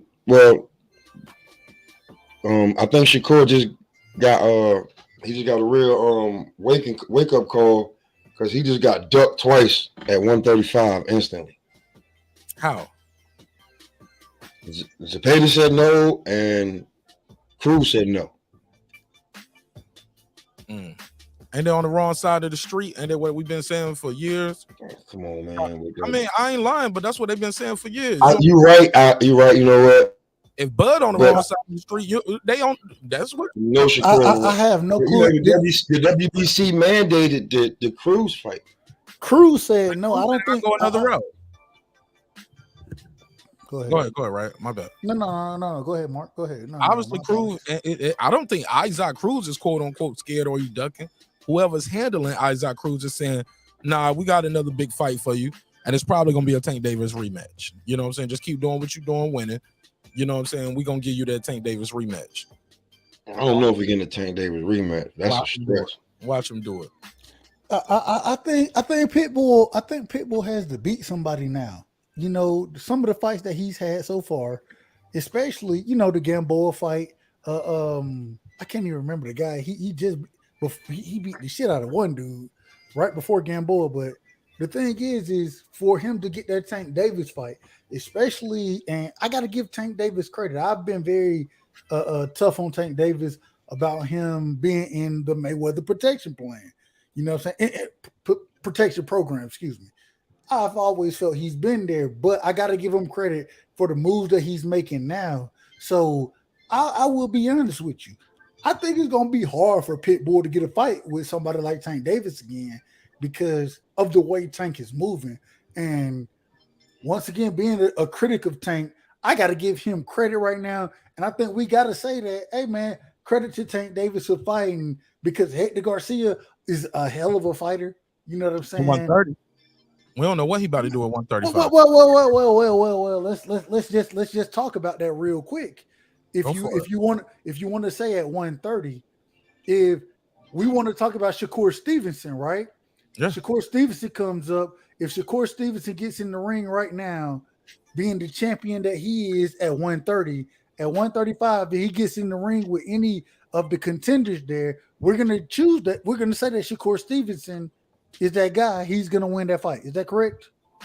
The difference is I've been watching Shakur Stevenson since the amateurs. But just because you've been watching, hold up, I'm just saying my opinion.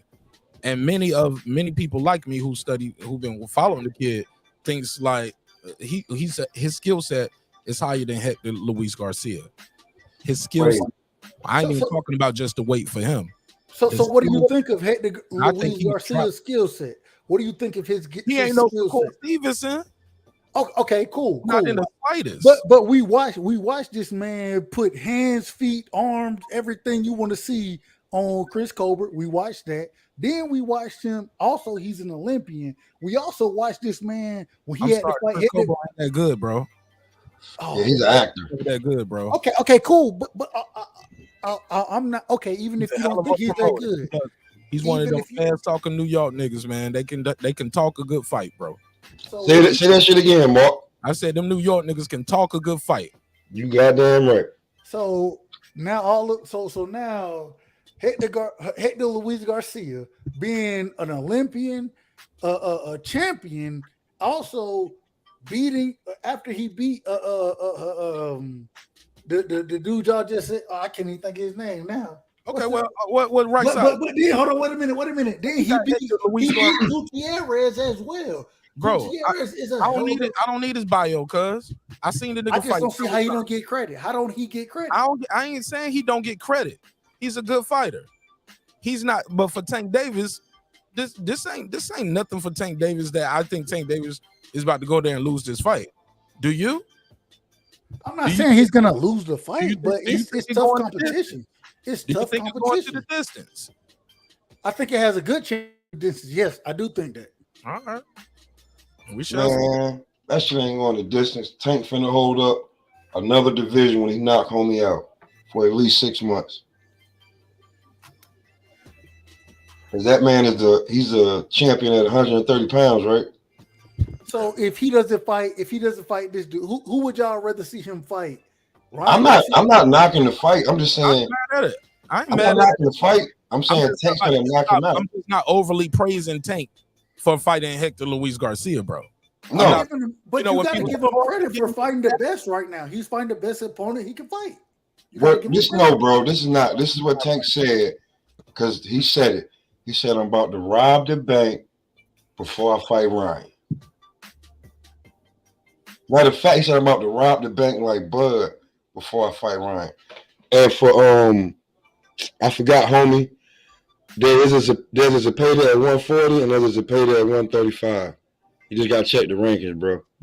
But okay. Go ahead, Mark. I just wanted to clear that one up. Okay, who do you think would be a tougher fight for Tank Davis? Right now? No, I'm just saying, like, would you have rather seen him fight? I would have rather seen. Would you think he would have had I think he would have had a tougher fight fighting fucking Isaac Cruz again than fighting Hector Luis Garcia because of the styles. Probably, definitely, but I think that would be that shit right there would be a tougher fight for him. Now, this is what we're about to say, Mark. All night. He's not just there thinking and trying to do no slick shit at all, or trying to just pressure behind the man. This guy coming in with hooks. Yeah, you had to fix. Yeah, ain't no. You know what I'm saying? It's gonna be a pressure fight, and you're gonna have to go to the body because you know he's gonna keep his head down, and you don't want to break your hand again. But I look at it as fans, I would like to see that fight again and see Tank fight him again and see if we can figure him out. That'll prove his ring IQ. But as the way they moving Tank right now, this fight card he got on the 7th, that's a big card, bro. I think they moving Tank in a way that Isaac Cruz going to do something crazy to get another Tank fight. I think he does. I think it's going to be something else. For real. I don't think he's going to be able to just get another Tank fight because I think when they gave it to him the first time, they didn't think he was going to do that well. And then right now, how they moving Tank as the star, it seemed like Showtime just put their eggs in the basket with Tank Davis. Listen, this is the problem, though.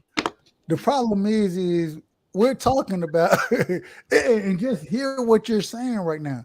We're talking about a fighter in Isaac Pitbull Cruz.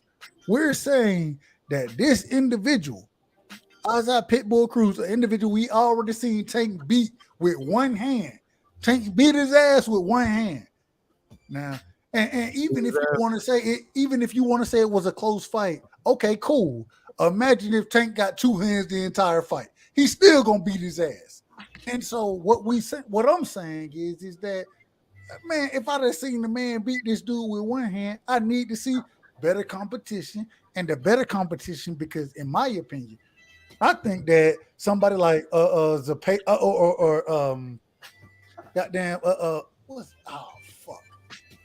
what's buddy name coming up, man? I can't even call his name now.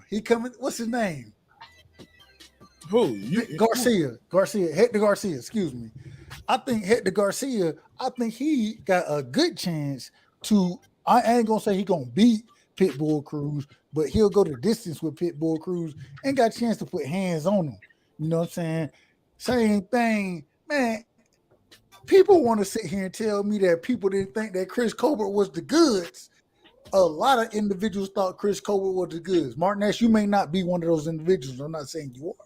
If you thought Chris Colbert was the goods, no, I'm not talking about you. I'm just saying anybody who thought that Chris Colbert was the good, something wrong with you. He hasn't been the good since he changed his name from Lil B-Hop.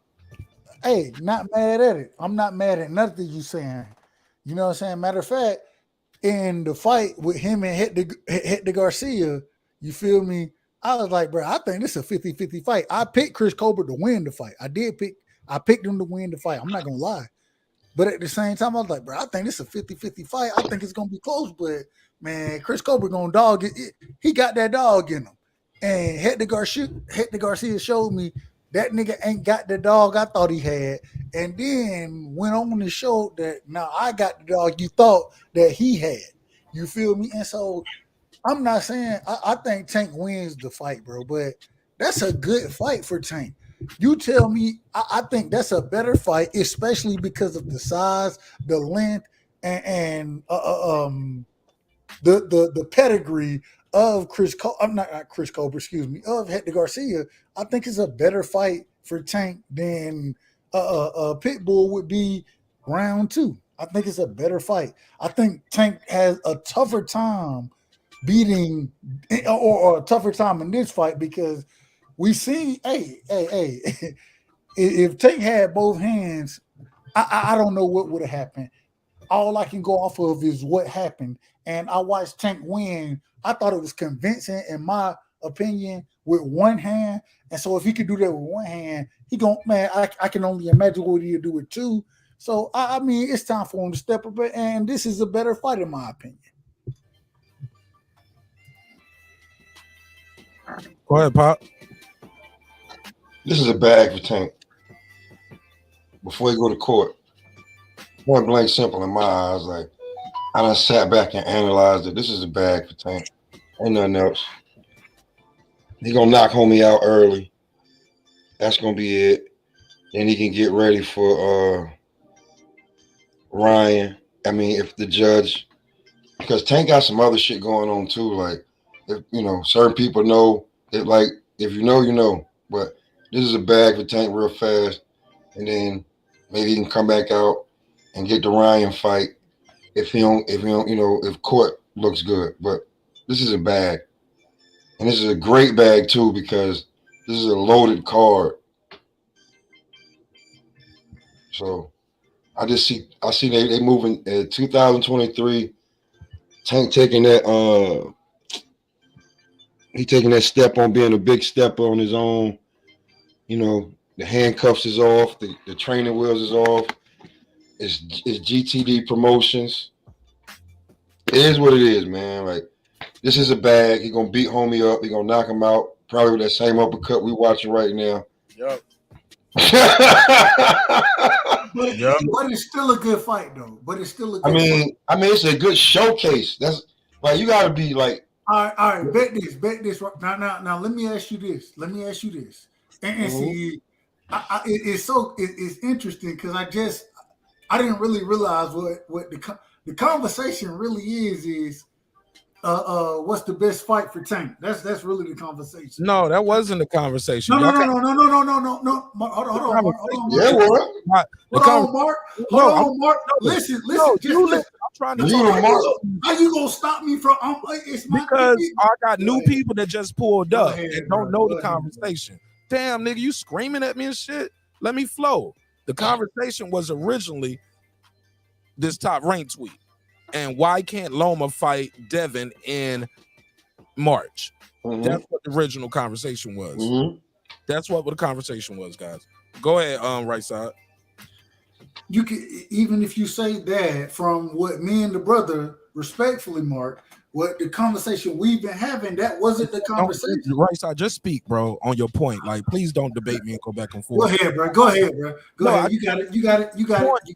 Now I got it because I just trying to relay the message to the people just got here what the original topic was. You don't see the room. And what's no. That's what I'm saying. I want them. Damn, what Haney ain't shit. What bring them into the conversation? Because what the conversation me and the brother were going into was right side. Just speak about it then. Go ahead. Hey, at the end of the day, man, Devin, I don't even know where to go with it, bro. I really don't know where to go. But all I was trying to say was that Tank at this current moment in time, he's trying to fight the best competition. I agree that he's not fighting the best, but he's trying to fight the best.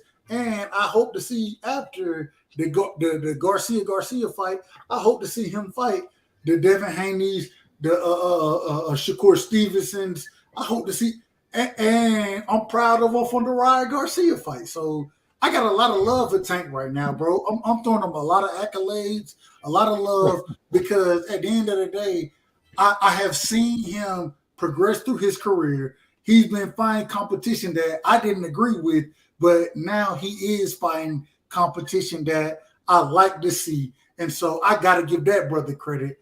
And so, man, shout out to Tank Davis, bro. Shout out to Tank Davis. Yeah. Listen, bro. Man, listen. Go ahead, Mark. Tank Davis is the favorite in both of them fights. Probably by knockout. All of this fighting tough competition now. Nigga, that shit for caskets, man. Tank Davis is the favorite by knockout in both of those fights. Now, if he was fighting what fight isn't Tank? What fight isn't he a favorite by knockout? What fight isn't he a favorite by knockout? Shakur and Dev. Shakur. No, he's not no favorite by knockout. The only way he can win those fights is by knockout. Not true. Okay, let me take this call. I got a call. Let me see. Eric Bonza. To accept, press 1. To send a voice. Go ahead, E. E, Man, talk to me. Why? Yeah, for sure. Why you acting like Devin something, bro? Like, who has he fought, bro? He's only fought Comboses. Devin Haney's weak, bro. Like, he's acting like he says Ryan's using names for clout. What's Devin Haney doing, bro? He ain't doing nothing but just talking, bro. It's something. If you talking, bro, I get it. If you talking and you got to back it up, but who has Devin Haney fought? Who has he fought, bro? Besides Cambosis, bro. That's all who he's fought. You know what I'm saying? Like, bro, he ain't nothing, bro. I don't know why y'all giving him all this clout. He ain't nothing, bro. It's another thing if you keep talking, bro, and you know what I'm saying, you got the evidence to show that you proven that you calling these niggas out, bro. Nigga, even what's the name? What's that nigga name? The nigga that was fucking. Damn, the nigga that was there that basically said Tank knocked out fucking Devin. Nigga, his own dad had to get him out the ring, bro. What's that nigga's name, bro? Fucking Adrian Broner. That nigga's name, bro. But nigga, Devin Haney ain't shit, bro. Like, facts. You know what I'm saying? He's saying that Ryan Garcia using names and shit. What's Devin Haney doing? You know what I'm saying? That's just facts. You know what I'm saying? I don't know. Just like Terrence Crawford, bro. Terrence Crawford, that nigga over there doing a fucking sparring session with what's the name? I don't even know. And yet, you know what I'm saying? Errol Spence done call him out. What's he doing, bro? Who has Terrence Crawford fought? He hasn't fought nobody with belts. You know what I'm saying? So, like, you know what I'm saying? Devin Haney ain't shit. Terrence Crawford ain't shit. That's just facts. Until they get into the ring with somebody that's big name, like Ryan Garcia or Tank or like Errol Spence, who hasn't he fought? Danny Garcia, Mikey Garcia, bro. Now he's finna fight Keith Thurman. Who has who has what's the name? Who has like, bro? It's just facts. All right, and tell them people again your name, where you from again. I'm Eric Bonza, bro, from Dallas, Texas. You know what I'm saying? Pleasant Grove. Shit. You know what I'm saying? You catch me where I'm at. Shout out to Big Texas. Appreciate you, bro. Thanks for pulling up. All right, good call. Shout out to Texas. Y'all want to reply to the caller? Of course he gonna say that. Of course he threw the Bud Earl in there because he's from Dallas. Other than that, he got us right though. That's okay. Somebody says PBC caller. Of course, bro. We talking about Devin Haney, and all of a sudden, yeah, man, who he Bud for, man? Man, shut your ass up. Go get you a Budweiser. It's all good. Bud got 6 titles, man. We sitting over here. You just kicked off the damn Megan Thee Stallion bullshit. We talking about Devin Haney. We slid over the Tank. All good, man. Let's get back to it. Fuck it. So I just think Devin go. I think Devin is something. I think you don't just go get all the belts. And let's be real, like Devin tried to fight Ryan for about a year and a half, too. He tried to fight Loma. And last we see he tried to fight Tio.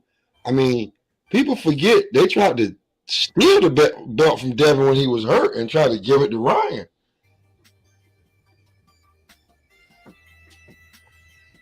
It's a lot that Devin been through. You know, all facts. And I'm saying, I fuck with Devin Haney, bro. It's a lot that he been through, but while Devin Haney, I'm gonna be real with you. I look at Devin Haney and Tank Davis. One's Pretty Boy and one's Money May.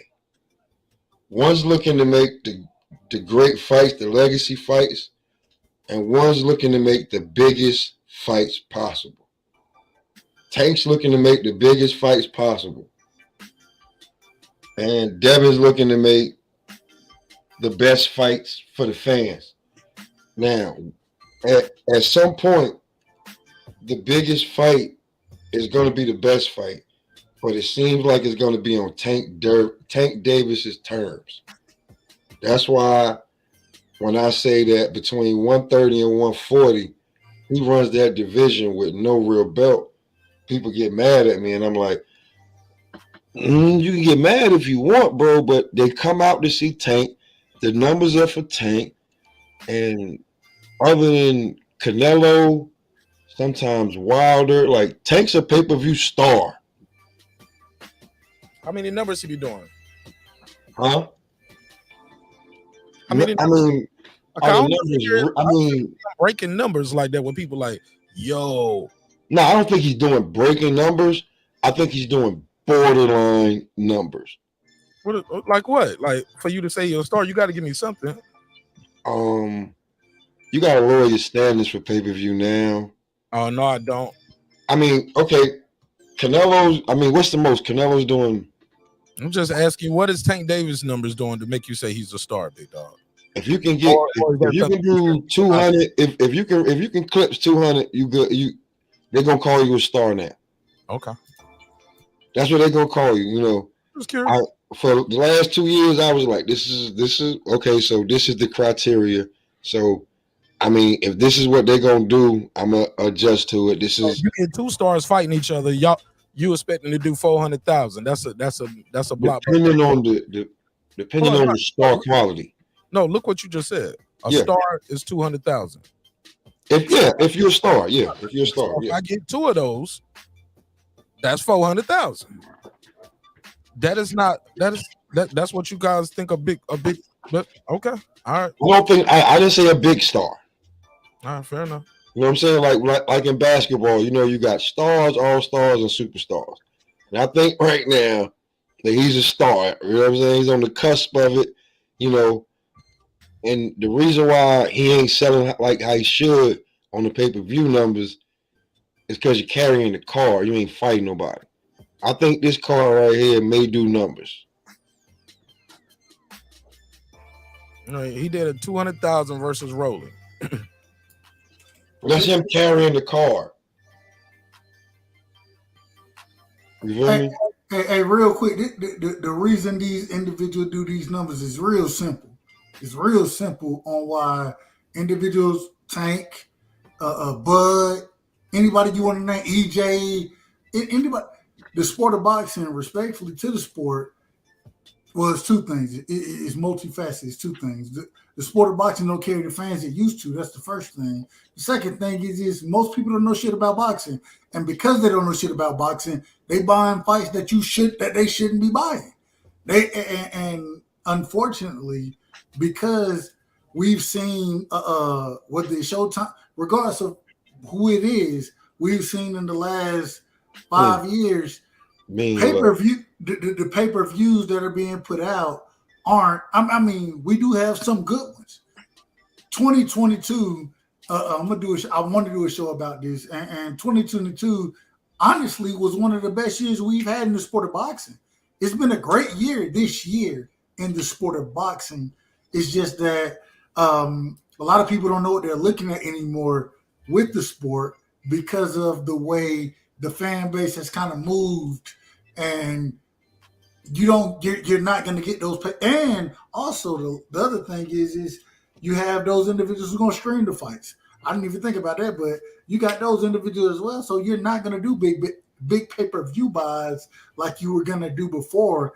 So we have to start to judge these individuals on a different caliber. The question is what is that caliber?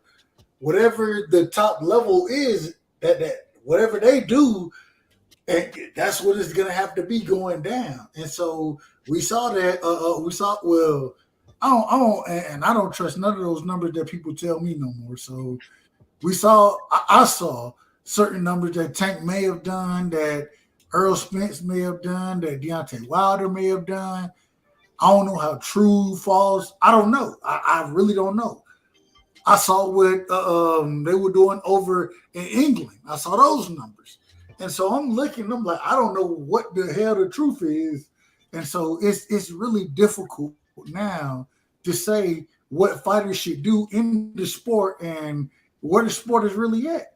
All the different things that's going on, man, is boxing is the wild, wild west. Out of all the sports that we can talk about, boxing is one of the wildest out there because you have so many different moving parts. At least in a sport like the NFL, you have, owners, they'll damn near get together and say, this is the cap that we signed in this position for. Who's the best at this position? All right, you give him that and we'll sign under that. You know what I'm saying? Owners, agents, they kind of agree on certain shit there. In boxing, this shit is different. It's different there. And hey man, I think it hurts the sport, but I also think that it makes the fighters, you know what I'm saying, they got to go make big fights to make those big purses to some degree. Not all the time. Go ahead, HOD. What's going on, Merk? I'm not interested in talking about Tank because that man's got 2 fights lined up, so he's not on the docket. So I mean, I don't know why we're talking about that. The storyline is Loma or Top Rank not willing to fight and to what the A-side champion is asking for in March. Before March 22nd, when Ramadan starts. Right. I mean, I do know he's fought before during Ramadan, just right after Ramadan, so that's nothing new for the young kid. But I do know, and I do take in consideration what we all saw, and I've been saying it. The 135, he after the first Kambosos fight, he probably should have left. I said that on this panel back then for his own health reasons. I do take that in consideration that this time around it's not the same. So I don't know what's the reason is. Why can't Loma fight in March? I don't know, and I respectfully then don't care. Let's bring in Shakur Stevenson and call Bill Haney's cat.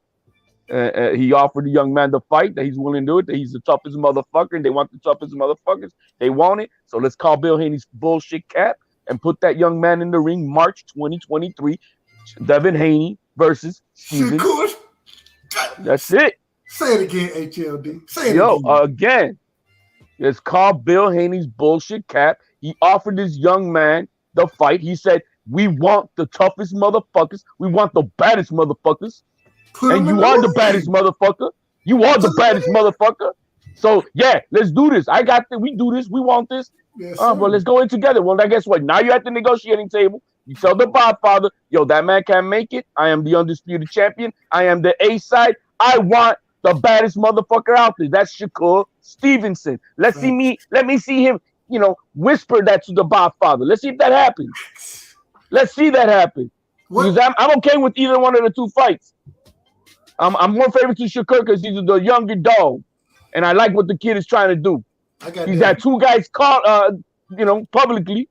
We can't. Hey, Cepeda, after he tweeted, he's not ready. We're still building him up. And PBC's got other plans for Pitbull Cruz. No, sir. No, thank you.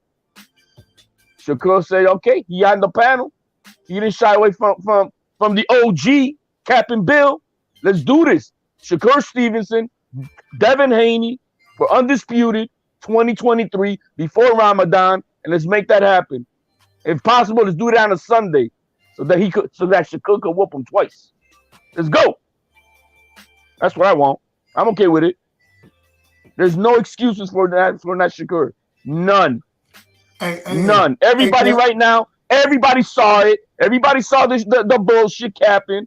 So hey, he put it out there. We should all be pushing. Then Bill, let's make this fight happen. There's a good storyline. You guys had the one-on-one, face-offs, and then you did all that shit talking behind the scenes and all that shit. Yo, there's a good storyline there for a great fight. We should all be pushing for Shakur Stevenson versus Devin Haney. HLD, I'm gonna tell you, I got Devin winning the fight. I got Devin v. Shakur, but damn it, I don't give a damn, man. That's not even the point. You know what I mean? Make the fight. Make the fight. Make the fight, because that's the fight I want to see. I want to see them in the ring, and if Loma, especially because Devin and Shakur the way, not Shakur, Devin and Bill, not even Devin, the way Bill been talking, you know what I'm saying that he want the best and that Lomachenko ain't the best, which I want to see Devin fight Lomachenko as well. But damn it, Bill, if you won't say that, then make the fight between Devin and Shakur. Make that fight. I want to see it. I want to see all of it. I'm about all that smoke. Either one of the fights is going to be a great fight. Either one. You know, it's going to be a good fight. It's going to be a good scrap. But because we have this storyline with Bill Haney saying that stuff, and he did offer to fight, and then so I don't. The young kid, man, didn't know that he could. You know, they could plan to bypass Loma. So then Bill put it out there, so we can go, we can do. I didn't know that. That's what I didn't know that. I thought it was like, hey, I couldn't do that. The game. I'll call Jay Prince. Let's do this. Let's do this. I like them. I like to see Bill do that cap and stuff with Jay Prince. I would love to see that. I would love to see that, and so I can see the wadu. Man, listen, man, all that sound good, man, but just the other night, Shakur said he think his next fight is Kambosos, so we don't know that. There's nothing of it right now. We don't even know if Loma's gonna happen. So no, we don't. I'm just saying what came out of Shakur's mouth. He said he think his next fight is gonna be Kambosos. No, he's going down the line because everybody's ducking him, so he doesn't know who's next and what's gonna be next. So I mean, I'm gonna be like, should we be pushing Shakur Stevenson? Yes or no? Or are we gonna start looking for like, but like we're gonna be real with you. You think there is real. The kid doesn't have a fight lined up. Yeah, that's not man. If you're a fan, you be wanting this fight. No, I'm not okay. I get that, but he's not about to get undisputed first fight at 135. Why not? Why not? Who's gonna give it to him? The Godfather, Jay Prince, together with Shakur Stevenson. They're not gonna get that man undisputed first fight. You think the Godfather's not gonna give it to him? Hell no, man. You know what Godfather said? The Godfather said Shakur Stevenson is the best lightweight in all 135 and 130. I'm not.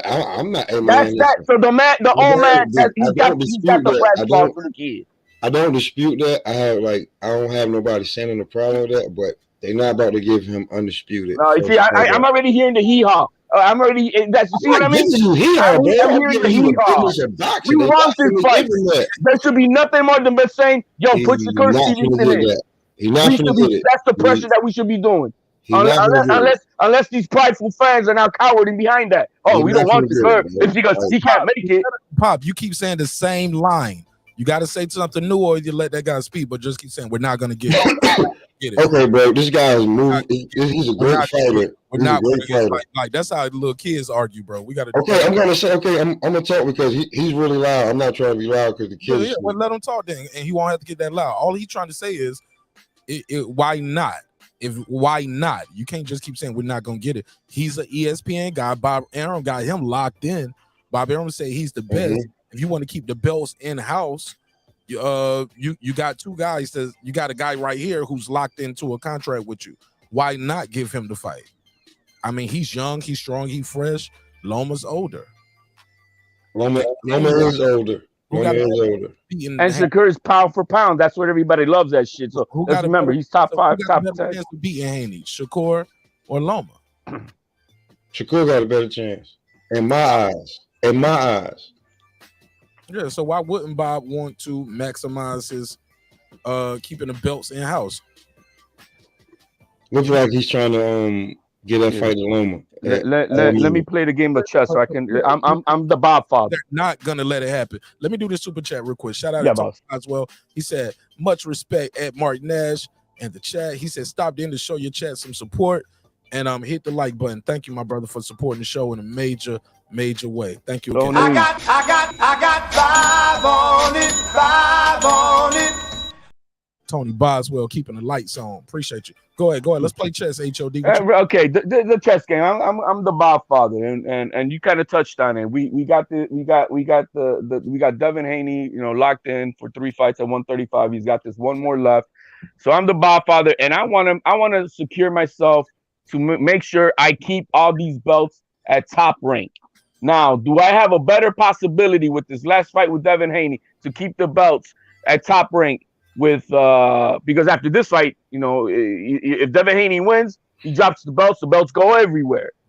So he's trying to secure it by having one of the other guys secure the belts at 135. So does he have a better chance with Lomachenko keeping him at 135 versus Haney, or does he have a better chance with Shakur?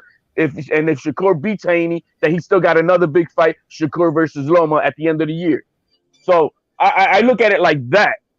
That's that. If we want to talk on the business side, that makes total sense to do it that way.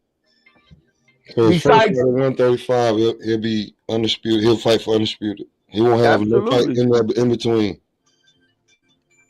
The kid wants to smoke now.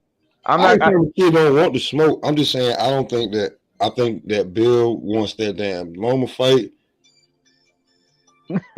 I'm just being for real with you, bro. I think Bill wants that Loma fight. Now, but you see how that sounds? Bill wants. Wait. I think he wants that Loma fight. And then they're gonna drop them belts and go up to 140. The Godfather. I really think that what's going on right now is because this is what the Godfather wants to do. I'm just saying, it kind of is what Bob want to do, but I mean, he has a 3-fight deal with Top Rank. You don't have to fight for undisputed twice. That's not in it. He could drop them belts and fight the 3rd fight at 140. No, I don't know where you got that narrative. If he drops that belt, I don't know the way it is. It's a 3-fight deal for 135. If he drops the belts right now, it extends his fight deals that he has with 140, because it's not absolutely his last fight at 135. I mean, at Top Rank, it's his last fight at 135 that he has to honor. All I hear is them crying about Dev Kank. He got one fight at 135.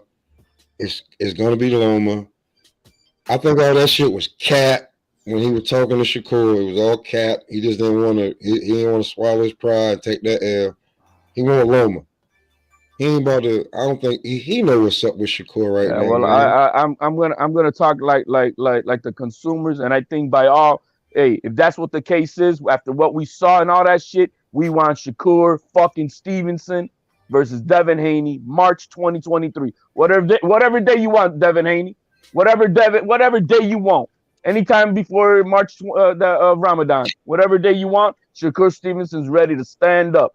He's your Huckleberry, baby. Let's go. Oh yeah, that's definite. I ain't saying Shakur don't want to fight. I just don't see them giving Shakur that fight his first. Who's not gonna give him the fight? How about that? Bill. Oh, Bill. Guess what? He works under the Godfather. He's daddy. He's Devin Haney's daddy. But the Godfather, the Godfather is the Grandpa G, and they're gonna have to do what he says. Because I think that Shakur and Devin will meet at 140, maybe even 147, because Shakur is kind of big. I'm just saying, I'm not making no excuse for him, bro. I'm just saying, in my eyes, I think Devin gonna get that Loma fight. He's been calling for years, and then he's going to 140, and then Shakur dominate that division. I think he'll be the one to go get the belts. I don't see Tank going to get the belts. That's not in his. It ain't been in his nature. I see Shakur wanting them belts for legacy, and he's that type of guy. He'll take any fight. But I don't think that fight right there, hell no. Rightside is #1 Devin Haney fan. Who? Rightside right now. Dub Rightside. Oh, no, and he understands what I mean by let's make this shit happen then. Let's make this shit. No hee-haw. We shouldn't be hearing no hee-haw from no fans. We should be saying then fuck Loma. He can't make it respectfully, then let's put Shakur Stevenson. Period.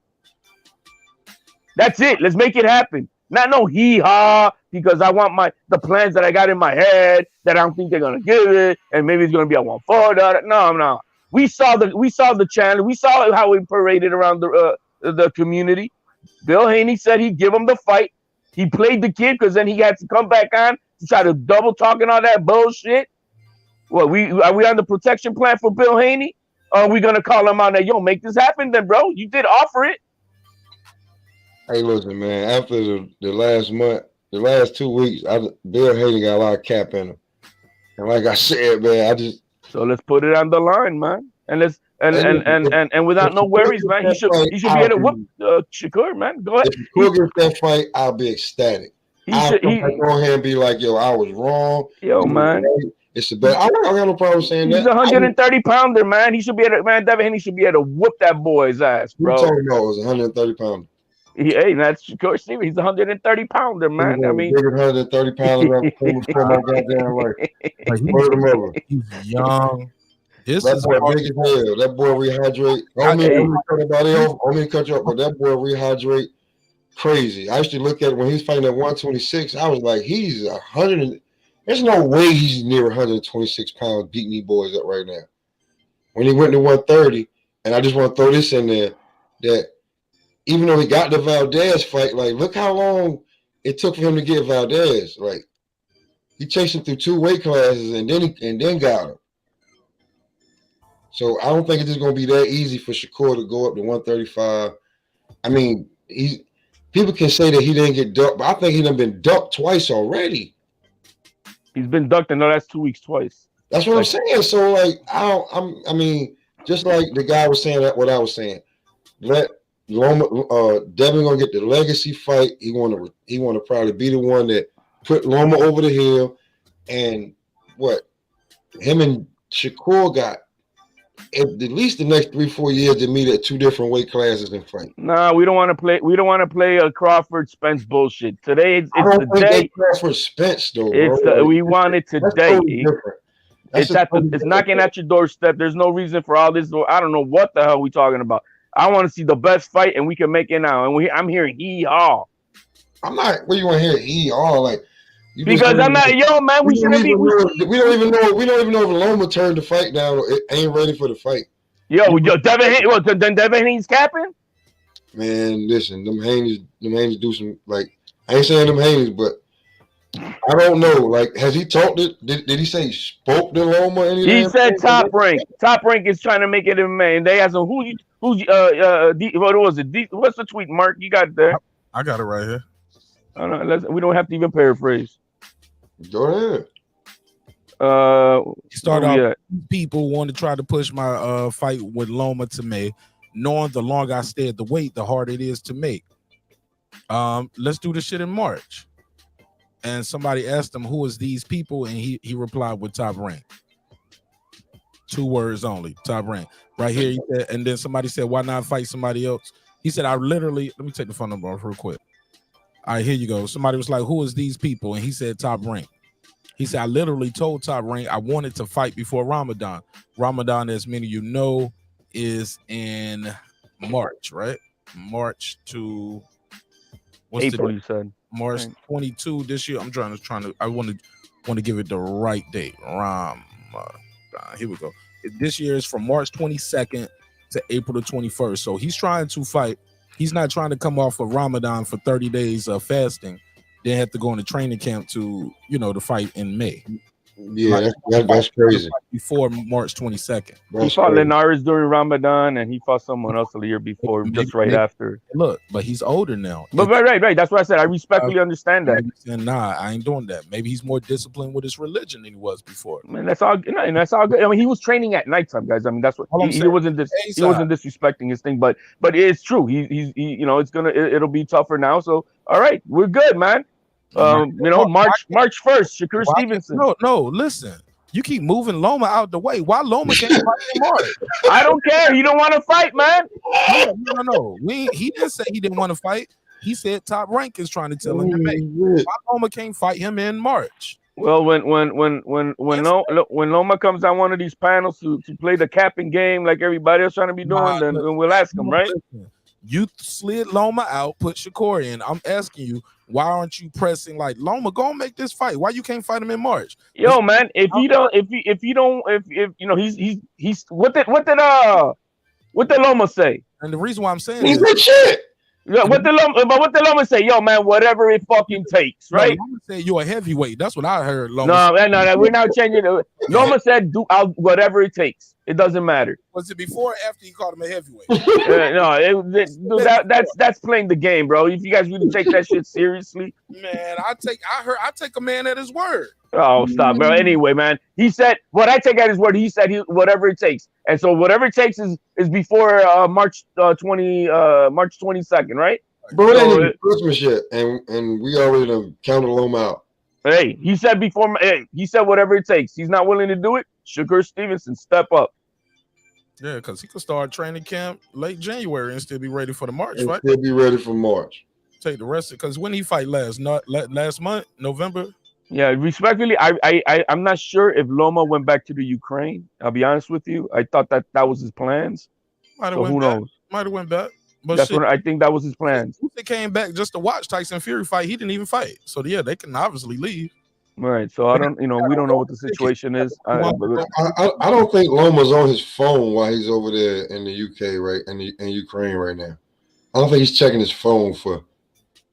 No, they got access to these people through. Yeah, I get it, but I don't think he's checking it, bro. I think they got bigger shit to deal with. And when it's time to when he feel like he's healed from his fight with what was the kid name he just fought? Ortiz? Yeah. Yeah, that wasn't no easy fight. That was a young boy he just fought and he beat. So and he put some he put some licking on him. So no, it was a good competitive fight. Yeah, so I feel like, come January, Loma will be like, I'm ready to fight.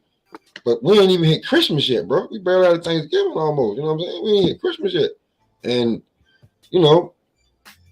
let Loma say, yo, I'm ready to fight. And then Top Ring wants to put this out right now, man. In the middle of March. You understand what Top Ring is trying to put this out going into 2023 with a big announcement, and that's what they want. That's more there's a lot of little factors of variables of the business. I can understand them wanting to announce a big fight at the end of the year because everybody else kind of has, right? So they want to do that. They want to have a little everybody else and just do it at the beginning of the year. Boom. Because he said he wants the Loma Devin fight on regular ESPN Plus. Yeah, I mean he's not on pay-per-view, so it's all of Devin's pushing. I think they say somebody was trying to push for pay-per-view, and he's like, listen, man, I just want to get busy, put this fight on ESPN Plus, market it right, and do well. Word. And put a bunch of and put some of these young studs that I got on the undercard. I mean, Top Ring always put out a nice card, man. If Devin Haney does not fight Loma, if Devin Haney let's say the Loma fight doesn't happen, then yeah, I mean, and instead of picking up Shakur Stevenson up for before March, and he drops the belts. What is that? That might be a business decision. Fuck. What you mean? That's him moving up. He right now. Yo, right side. Again, the question: if they cannot get the Loma fight, and Shakur Stevenson is available, we saw everything how it is. No, hold on, wait. You didn't say that. You didn't say Shakur was available. If it's he is available. He's available. We are. Now, Shakur's available. If the Loma fight ain't available, if he can't make the Loma fight, Devin should move up regardless. I don't give a damn who the opponent is. If you don't fight Loma, move up. I don't even think he should fight Loma. I thought he should have moved up after he beat Kambosos, but because of the conversation between him and Loma, I can see it happening. But damn it, move up before all of that shit. In my opinion, I think he should be fighting at 40 right now. So with Shakur being available for March and he drops the belts, he moved up. Hey, listen, man, he should make if we can't get the Loma fight, make the best fight. possible. Period. But if you can't make That's the a best fight dud. possible, period. I mean, I said the best fight, bro. The best fight would probably be give Shakur the shot, or if he hasn't signed a deal by then to fight somebody, or ain't really nobody else at that damn division. Or if you don't feel like you want to, fight Shakur, that if you don't feel like you're gonna be the strongest. Now we all heard. Now we all heard out of Loma's mouth. Whatever it takes. I don't care. I mean, Devin Haney looked like a goddamn skeleton in the last goddamn weigh-in against Cambosis. I'm like, he was 23. He's getting older. The same way all fighters, as they get older, what happened? They move up, bruh. Like I said, in my opinion, ain't no reason he should even went and tried to defend those titles. I understand because of the contract, I understand it. But now, nah, bro, go on and move up, bro. I don't even. I wanted to see the Lomachenko fight, but after I saw the last weigh-in, bro, I'm like, it's with any fighter. We sat there inside. We saw Jaime Munguia. What did he do? Damn, they killed himself trying to make weight. We saw Victor Ortiz. Ortiz, not Victor Ortiz. What's his name? Virgil Ortiz. Damn, yeah, but that was what we a lot of presumption that was because of the weight cut. It was more about. But what I'm saying is Devin Haney he's a huge lightweight. Man, move up, bro. The same way T.O. moved up, the same way Ryan has moved, bro. Move up. You done outstage it. You're welcome there. You done became undisputed. You ain't got nothing else to prove. I understand you want to make the big fights, quote unquote, but at the end of the day, bro, you ain't got nothing to prove. Move your ass up because we've seen these fighters. Look at Shakur. We watched Shakur miss weight. When Shakur missed weight, I was on Shakur head, right? If Devin missed weight, guess what? I'm gonna be on Devin head.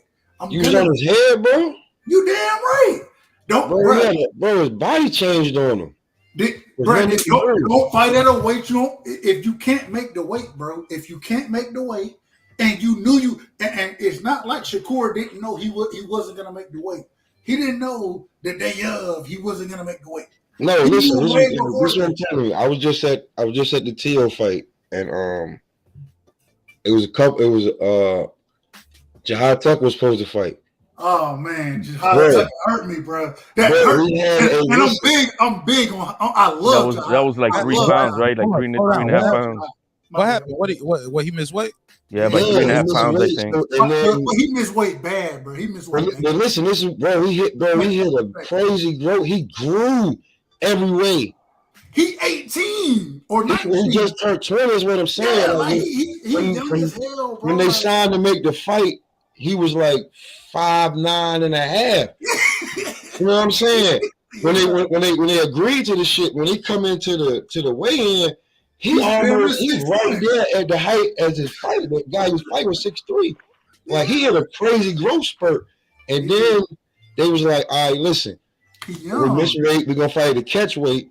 Nah, and then they didn't want it. Yeah, the guy didn't even want to take the bread. They was like, yo, listen, you can get paid and still blah, blah, blah. He's like, what? He left the fucking city, bro. He didn't even keep his hotel room. That shit pissed me off though, because I wanted, bro, Jihad Tucker, and because Shushu didn't get the fight neither. His opponent got hurt. He got hurt. No, he wasn't physically. Right. I don't want to say what happened. Right. But I don't know what happened. But but from what I heard, like he couldn't fight. Like man, I was so between Shushu, like those are two of the individuals I'm looking to see. Shushu, man, I want to see them fight, bro. Like I'm big on Jihad. But that's not so much as the kid's fault as much as his team. Look, Xander Zayas was fighting at 147. Yeah. He was, he's 18 years old, 17, 18 years old, and they knew this kid is growing. Ain't no need to be making right. So they just moved him up to 154. Yeah. You know what I mean? But see, when you signed for the fight, he wasn't like, bro. He had a growth spurt like in the last week or two of camp, and it was like like he grew. Like some people like get thicker or get their butt. He grew up too.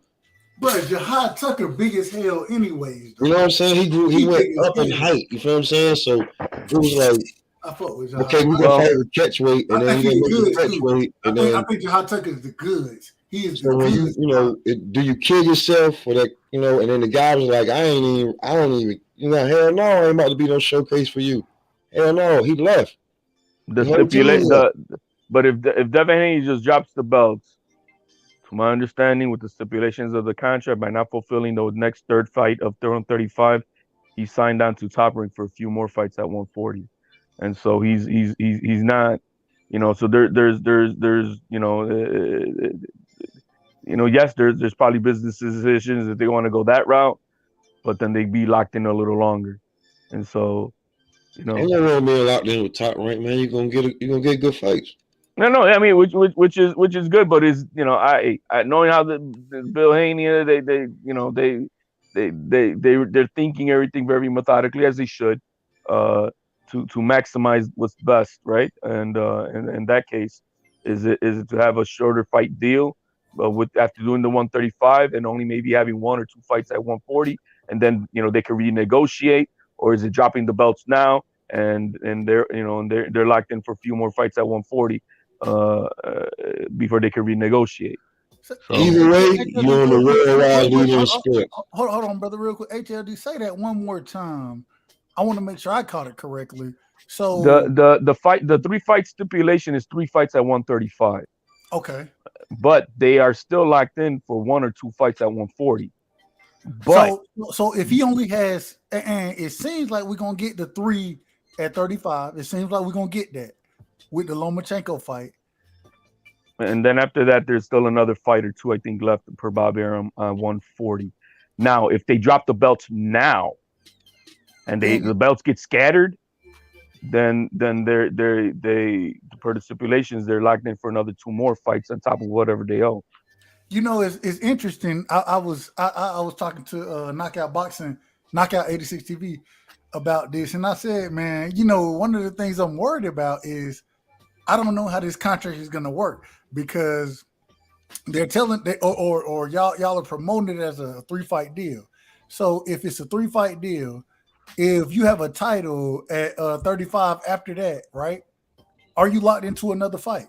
If you move up before that 3rd fight, or if you're in position for a title, like what are the stipulations? Well, okay. The thing is that the promoter. Hey. Hold on. Silence, please. Silence. Hey. Make sure this is all official. I know this ain't Bill Haney, bro. Mark Nash, my brother. Hey, talk to me, King. What's popping with you? Hey, listen, man. Shout out to you and what you doing. Keep pushing this thing forward. I mean, I don't have a whole lot of time, but I do have a lot of time because, I said I appreciate your time, manager. Thanks for pulling up, sir. Absolutely. But first and foremost, let me say hello to everybody. You know what I'm saying, on the chat. You know what I'm saying? Everybody on the panel. You know what I mean? And may I cut loose into the man that I call having long drag. You know what I mean? That's no other than, there we go. Yeah, HLD. You dig what I'm saying? Yeah, and that stands for Merry Christmas, Bill. Hey. And happy everything to you too, good brother. Now, you know your name, HLD, represents having long drag. And one thing that you cannot do is come over here with my dear brothers, Mark Nash, them, and after I've run you clear away from Lomachenko, Teofimo Lopez, and any of them, to you that came over here to Mark Nash talking about Shakur Stevenson. You dig what I'm saying? HLD, if you don't knock it off, you dig, would you? And I love your energy that you put forth. I love it. I love that you're passionate about it. But will you not just knock it off and give Devin his grams, and instead of a hater, you know what I mean, become a congratulator, HLD. And listen, and let me tell you, HLD, let's not down him no longer. Let's crown him, because you was Lomachenko, where's the meeting with Bob? Where's the meeting with Bob? Well, guess what? We're in the building and we're very focused and we're not letting anyone deter us. We know that Teofimo Lopez is Teofimo Lopez. He's been Teofimo Lopez. He's had problems and issues and all the stuff, but that's what we love about Teofimo Lopez is that he's a fighter. That's what we love about Gervonta Davis. Is he a fighter? That's what we love about Devin Haney. He's a fighter. Shakur Stevenson as well. You talk about the hottest division in boxing being the lightweight division, a division that Devin has been in since Robert Eastern, Mikey Garcia. Mikey Garcia is retired now. He was an Empress champion. This was before he was a world champion when Robert Eastern and all them, and they was talking about fighting. Mikey Garcia ended up fighting Sandor Martin and losing. So, I mean, we talk about how long Devin has been there. And anybody that doesn't respect what he's done, you don't understand the commitment that it takes. It has never been done in the lightweight division. Devin is the youngest undisputed champion in the 4-belt era. Listen, HLD, you guys gave him a belt. He wore that. He took on every other belt. He has everything. He made y'all stop saying that belts even meant anything. He got so many of them motherfuckers. You dig? Hey, listen, but for all of the shit that you then said along with the fans, we remember you guys. And guess what y'all waiting to do? Y'all waiting for that major setback to use that big comeback story. That's what y'all want us to do. But guess what? I'm going to tell you, just like I'm talking to you right now, if you go on Devin's Instagram, he didn't either left the gym or he didn't got through running. So guess what? I'm He doing blocked what me, I'm Bill. I supposed wouldn't to know, do. Bill. I'm doing exactly what I'm supposed to do, and he's doing what he's supposed to do. But you have another thing called God's plan and what a 24-year-old body is supposed to do. No matter what his mind and what he wants to do, Allah knows best. And I know that he's growing. And I'm not going to let you or no one else run us into a wall playing games. We listened to you, HLD.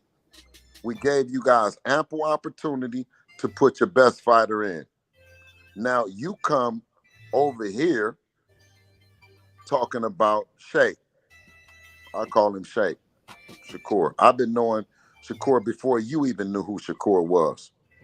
If we can play what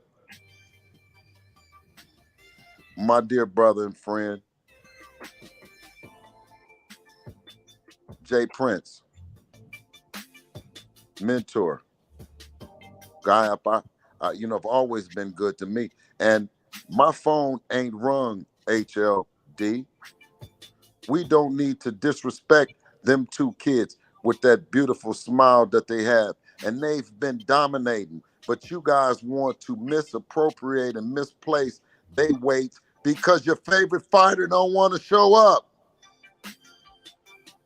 Let's knock it off and give everybody their grams. If that's not the guy, because you said, what happened to the meeting? What happened to the meeting? You said that. You said Devin ain't had no mandatories. He's never had a mandatory. You said Loma this, Loma that. You've said everything. HLD, you've run out of things. Now I step back and for Mark Nash, you take over. No, you cooking. I'm listening. You got the floor. No, absolutely. But no, I don't come over to take over. I just come over to add to and take away any bullshit that shouldn't be on the table. You know what I'm saying? And that's not what this thing represents. And I'm saying this, it's okay. It's okay to be going through something. It's okay that you don't want no belts, but it's not okay what the Lopezes have done publicly, privately, what HLD has co-signed with the Lopezes, and then you come over here talking about somebody else need to fight. The Lopezes ain't even got nobody to fight. What did they do? What did they do, Bill? That Man, HLD know all the shit that they done did. I'm asking you. I'm asking No, you. listen, HLD participating. He's over here with the shit too. This is why they gonna get it even more. Because they got HLD over here doing this shit, trying to distract us. Can you share with us what they did for the people who don't know? Because you did bring it up. To be fair. They listen, for one thing, he said that Devin was not just the email champ, not just a bum, not just couldn't sell, not just that he was gonna retire him, not that just, I mean, dog, do I gotta say all the shit? Mark, you've been right there, man. Are you gonna force me to say everything, sir? I'm just saying, I want to hear what I mean, everybody is asking, but listen, okay, have you heard? Okay, now, I'm gonna ask you this. I'm gonna ask you this, Mark Nash. Yes, have you heard some of the shit that he done said about Devin? I heard he was chinny and he ain't got no pop. Okay, boom. See, you just added something else onto the list. Now, listen to this. What have I said about Teofimo Lopez, or what have Devin said about Teofimo Lopez? Y'all beat him up in sparring. He said, but if you go back on the thing, he mentioned the sparring first. Yeah, and then Devin walked up. Okay, so outside of that, what have we ever said about him? I'll let HOD say. Well, go ahead, H, because he been on mute for a minute, and I appreciate you being quiet, and letting the man get his piece off. But go ahead, HOD. Hey, Bill, man, this is the first time since we last spoke before you guys won your titles, and first and foremost, congratulations on that. Great win and great defense. That is owed. We're here talking about what Loma said. He said whatever it takes. Hey, and apparently before you go there, yes, sir. We had to go to Australia. We had to go Absolutely. to Australia because y'all said that the mandatory and George Kambosos, and you were going to make $10 million in Australia. That's why you didn't want to fight Devin Haney. We're talking about 2020 right now. Yeah, but you guys didn't even go to Australia. You didn't make the $10 million. You didn't even Pandemic, do none of that right? shit. So guess what? We had to go to Australia, get the belts, do all that shit, do it not once but twice, right? Right, after they opened up because of the Australia was closed down, yes. Man, listen, he gonna beat Teofimo ass, and you know it. And you kind of you hide it. Are we taking that? Are we going to take that fight next? No, listen. Go back over there. And go get Senior. You go back over there and you get Senior, and you guys call me. You go get on another platform. You go do whatever, but don't come over here to Mark Nash with that Shakur Stevenson stuff, that chaos operative shit that you trying to do. Well, you dig what I'm saying? Listen, he's a bad motherfucker at 130. Devin's a bad motherfucker at 135. The four horsemen, the four kings, the emperor, the Lomachenko, Devin had cleared that motherfucking division out. It's some unfinished business, right?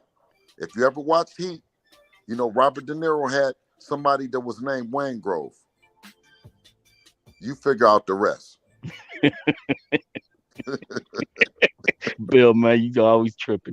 Bill, we're here on high hopes with what's going on with what your son tweeted. Top Rank is making it impossible to get the Loma fight.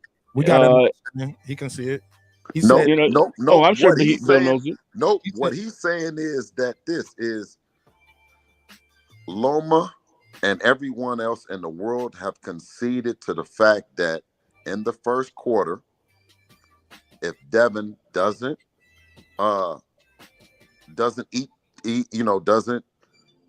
and blow up, or don't party, or don't have a vacation, he'll have a fight in the first quarter and it'll be with Lomachenko. We got in the ring. That's what it was supposed to be, right? We have in March, Ramadan. Yes, sir. March 22nd. Inshallah. And can we not do Ramadan, man? Do you keep coming with all this other stuff? What's wrong with Lomachenko, you, the team, and everybody else in the world understanding that, you know what I mean? Look how long that is.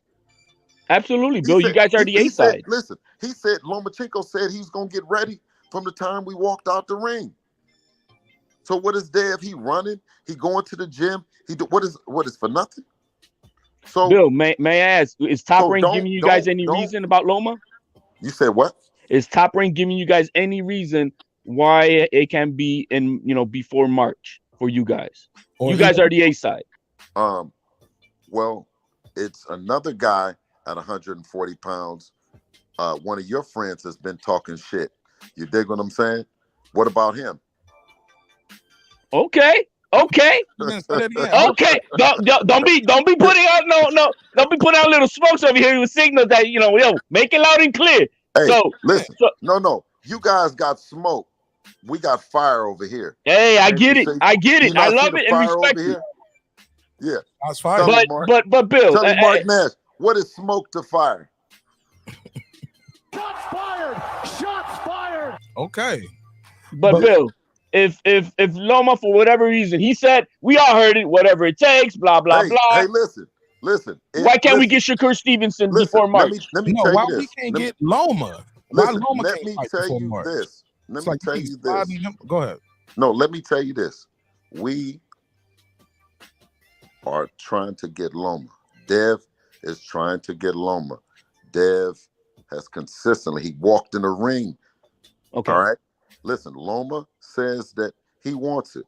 The only thing is the date. Now, I don't know if Loma is 100% sure or just scheduling, what the scheduling is, whatever. You know what I mean? But when you got on there talking that shit about we would be ducking anything at 135, we have already cleared the shit out, having long drag. But Bill, man, you offered the fight to the young man. You said, all right, then you the baddest. Your words, you're the baddest motherfucker. We want the baddest, and that's you, Shakur. Hey, listen, and we could bump Loma out. And listen, I always deliver. If you can you roll the clip of my of the good brother Jay Prince? Oh, I got it. Who was just interviewed last night on the same topic that you're saying? He said when it's I'll play the clip. Here you go. Play the clip. It's much more powerful. The good brother and his words. Background noise, but y'all can get through it. Here we go. All right, Hans Simmons on FightHype.com here. Stuff, man. I know he know about in the top 10. Already, yeah. You talking about when he started this the clip? Yeah. All right. Should be next for him. Anybody in the top 10. Already, yeah, already. You know what I mean? I witnessed Jerry work with the best of them, and I know he know how to handle himself. Gotcha. So some fighters are more gifted than others. Some can step up a little sooner, and others have to wait. Gotcha. Now have to talk about Shakur a little bit. What do you kind of make of him moving up to 135? Do you think right now is the right time for him to move up there? Oh yeah. Shakur is ready for 135, and I can't wait to see him in action. In your view, who's his big fight, man? His biggest fight and his most dangerous fight at 135. I know you're picking him against everybody, but who do you think is that guy where you're just like, damn, champ, that's a tough fight? All of them may be tough. You know what I mean? All those guys from Tank to Devin, all those guys to really fight. You know what I mean? So, thank you, when the time is right, it's on. When the time is right, it's on. That's what you was referring to, Bill? Mr. Haney? Absolutely. So I remember hearing Dev do the interview with Shakur. Not only we got to HLD, why you talk about where it happened on H Money Boxing, right? that you got a chance to hear the two young studs talk. You know what I mean? And that's where it started at, and that's where it died at.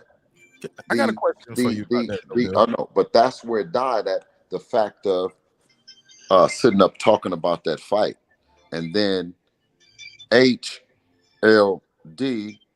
had the nerve to think that I wasn't on top of my game late this night and wants to drive some bullshit narrative that nobody is on that shit. HLD. Nobody is on that shit. Nobody is with that shit. Everybody would be happy to see a replacement of Loma with Shakur. Listen, everybody will be happy if you go back where you were at and preaching the same shit that you've been preaching all that time and sit there and witness what Devin is going to do to the fighter. Hey, Bill, hey, I'm gonna tell. So for clarity for everybody. So if Devin Haney, DHP, does not get Loma next, are we just moving up to 140? I'm saying that. Listen. I just found you right now, so you know I'm looking for your whole crew. You, Teofimo, Senior, and all of y'all that ran that bullshit for a countless amount of time. And Devin told you were going to. He said, "Okay, all right." And what did Teofimo said? Well, he gonna go around this way, and he gonna take this easier road. Well, the walls are closing in. HLD, they're closing in, and we are not going to be deterred. We're not going to be distracted by the fans that we love dearly. That's going to have to watch it and witness it. The only thing that's going to stop Teofimo from getting it is Teofimo. If Teofimo ain't ready, if Lomachenko ain't. Hey man, now seems like the best time, Bill. Let me jump in real quick. I always wondered this. I remember Dev said, "I told you when we fight, I've heard two things on that live. I heard you say, "Hey, look, you don't want to do it at this way right here." I'm paraphrasing, of course. You could correct me because you're here. You don't want to do it at this way because, and I'm paraphrasing, like it might put Dev too much at a deficit. Like this fight probably would be better at 140 for both guys. No. What I'm saying is, I'll keep it real short. No. What I'm saying, I told you when we fight, we're gonna fight for everything. Dev got everything now. Okay, but what I'm saying is, listen. It's not about that right now with them people. It's not about that. It was listen, we didn't have the shit and we wanted to fight people that had it. Right? And they didn't respect us. You know what I'm saying? Right? But that ain't what we own. We're not saying none of them guys ain't good fighters. We're saying that it's HLD saying that he never believed that Teofimo was who he was, and he never believed that Teofimo could beat Devin. Is that what you're saying, HLD? Oh, I'm gonna stand on that. You guys are gonna fight him next? Or no, is that what you? No, I want to know what you're standing on. I'm standing. Well, you're not clear. You don't want to be clear. You don't want to fight. If Loma doesn't fight at 135, are we gonna go to 140 and fight Teofimo Lopez? There you go, yabba dabba doing. I said, no. I asked you, if you're not fighting Loma, do you want to fight Teofimo Lopez next at 140? Teofimo Lopez, the only weight he is at 140. So what do you mean? That means you guys coming up, right? Are you guys? Okay, you guys want that next? That's what I'm saying is, are you still standing on all that shit you was talking? I will stand on that. Yes, I will. Okay, and that's why we're looking for him now. All right, so then Loma at 135. Devin Haney is gonna relinquish the belt, drop him to move up to 140, and is looking to call out Teofimo Lopez next. No, I'm saying is, you're not saying nothing about no relinquish. You ain't saying nothing about nothing, because that ain't what the fuck I said. The one thing I said is, if Lomachenko and this shit can't happen, right? If for some reason Lomachenko and this shit can't happen, the guy that we would be looking for that's been talking all the shit, who said we didn't have nothing, he said that we didn't have no power, he didn't say all the shit that Mark and I said, where is he at? Because now he doesn't have an opponent, because he can't say Josh Taylor, because Josh Taylor is with Catterall. He can't say Regis Prograis, because Regis Prograis is with Probellum. He can't say nothing. Listen, HLD, you and Tiafimo and the rest of y'all had a campaign for us to come over here to Top Rank. So what's happening? Hey, thank God. So now we can make this fight. Know about that. It doesn't have to be the zone, the zone, the zone, the zone. Okay, listen. So you go tell them the same shit. That's all I want to do. I want to come in. Mark Nash, keep killing it, baby. Keep killing it. Real quick, before I let you go, Rightside is like one of your son's biggest fans, and he got to ask you a question before you go. Okay. As soon as I clicked to bring him on and he hung, he gonna be mad at himself because he gonna be mad at himself. He gonna be so mad. I just clicked to bring him on. Tell him He is like Devin Haney is his favorite I hope fight. God continues to give us grace, man, and time, man. We can keep kicking it. Question for Pop. One more, real quick. Answer one question for Pop. Damn, Rightside. As soon as I brought you on, you hung up. Go ahead, Pop. Answer your question for Mr. Haney. How many more fights do y'all think y'all got at 135 before you move over to 140? Because I just said we don't have none. We don't have none. Zero. Would you guys be open to? Listen, listen. Go ahead. Listen, but the one thing that we said is, man, come on, man, is it, Devin will continue to go to a place, man, that I'm always surprised that he goes to, the dedication, the commitment. The one brother said, man, so it made me think like, damn, you have certain brothers that no matter how much you committed, if you still go to that scale and miss, they still going, you know what I'm saying? They're going to still feel a certain kind of way. You know what I mean? So you got certain people that feel this way and certain people feel that way. And unfortunately, which is too bad, because you really trying to please everybody, but it's so hard. You know what I'm saying? It's just so hard to do it. But when it's, but I appreciate that. You appreciate hearing that. You appreciate hearing that a guy is paying attention, because he's paying attention to every time that Devin goes to that place and he gets on that scale. And he's also paying attention to the guys that have missed the scale. You know what I'm saying? And that's what shows Devin's separation and his dedication to it. You know what I mean? But then it also makes us have to think and really be realists with ourselves. You know what I'm saying? Right? And Devin needs me as his partner, no matter how much we want to please the people and how much that's what he want to do. It's some shit that, just like Kaur said, he said, man, he said, I couldn't do it. He says, you know what I mean? Like, you'll hear people, they be at the scale and they be like, why you couldn't get one more pound? You couldn't get another. And they like, bro, I couldn't do it. You know what I'm saying? And Dev continues to go to that place, but he only went there and kept going there to get all the belts. You know what I'm saying? So to answer what the brother's saying about he done did and he accomplished everything, true enough. But it's a movie and it's called Heat, and everyone has that Wayne Grove, that, you know what I mean? That you go back. Everyone is saying, go to 140, you have nothing to prove. And he's like, no, I got to go back to do something, you know what I mean? Something ain't right. And I think that's that Lomachenko and Teofimo. When you guys go to 140, would you guys fight Teofimo even if he doesn't have a title? Would you just to say, hey, I want to fight this guy to be a big fight, or what do you guys think? That's the thing, and that's the thing about Teofimo, right? And I don't know if it's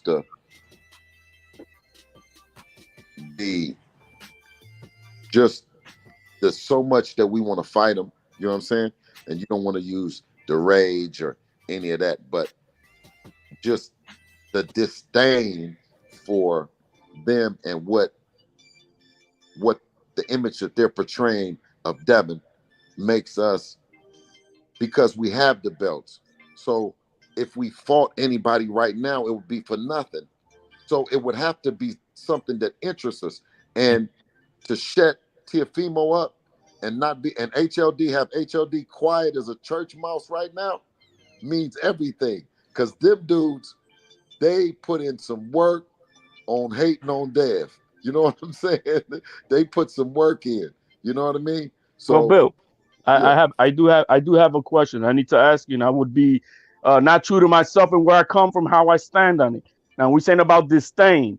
Now the storyline is, yeah, you were on another podcast where you were with Cece, and this young woman was talking all this crazy stuff, and you've been interviewed by other hosts and guests that kind of let you slide on it because you responded that you did not hear that woman talk about his wife, Teofimo's wife, his baby, and stuff that I think over 95% of the whole Twitter community that saw it, even Tank Davis tweeted it. He saw it. Everybody saw it. He was disgusted by it. Now you came on to some other panels, and in those panels you acted like, well, I wasn't even on the call. But we all clearly see you turn on the camera and said, "Oh man, I had to turn off the camera because I couldn't stop laughing so hard at what this disgusting woman that you call the queen saying out of her mouth." Now, I would like to ask you: do you still stand on those comments and that you're good and you 100% stand with this woman with those disgusting comments? Well, I 100% was truthful, and not just like when when you click off the thing, you click off your camera, you clicking off your camera because you're doing something. You click off your camera because I didn't walked off. You know what I mean? But when I walked off, I was laughing, and when I came back to the show, I was laughing. I didn't hear the comments that you're describing, that you're talking about, nor have I went back to watch the show, because I will not be distracted by you, HLD, and your constituents, your team, your mob, your associates, and your campaign to slander my son. For that and this absurd question that you're asking me right now is only getting Teofimo Lopez's ass whipped even more, and maybe even knocked out for everything that you are trying to distract me with. Well, Bill, you've been described. You asked an answer. I got to get Dub question. I got to let Dub get his question in because Devin Haney's his favorite fighter. Go ahead, Dub. You got a question for Mr. Haney? Go ahead. Shout out to Trail Bill Haney in the building, man. Thank you. I appreciate you, Martin Nash. Man, we in Destin right now, man. That's the question, bro. Man, Bill, I got to ask you, got to be hey, man, I fought with Dev. You know, Dev is my guy. Looking forward to seeing her at 140. When you move to 140, man, after you beat Lomachenko, I got Dev, not a stoppage, but I got him beating Lomachenko clearly. After you beat Lomachenko, you move to 140, man. Who we looking for? Are we looking for Regis? Are we looking for, clearly we're not looking for Teofimo Lopez, because Teo he can't beat the regulars in the division. Man, listen. Who are we looking for in the division? No, ain't none of that. I don't want to hear nothing about no Teo. Teo is a good fighter. Teo ain't no good fighter. No. What? You asked the man the question. Let the man Come talk. on, Bill. Listen. Dub, let him answer. No.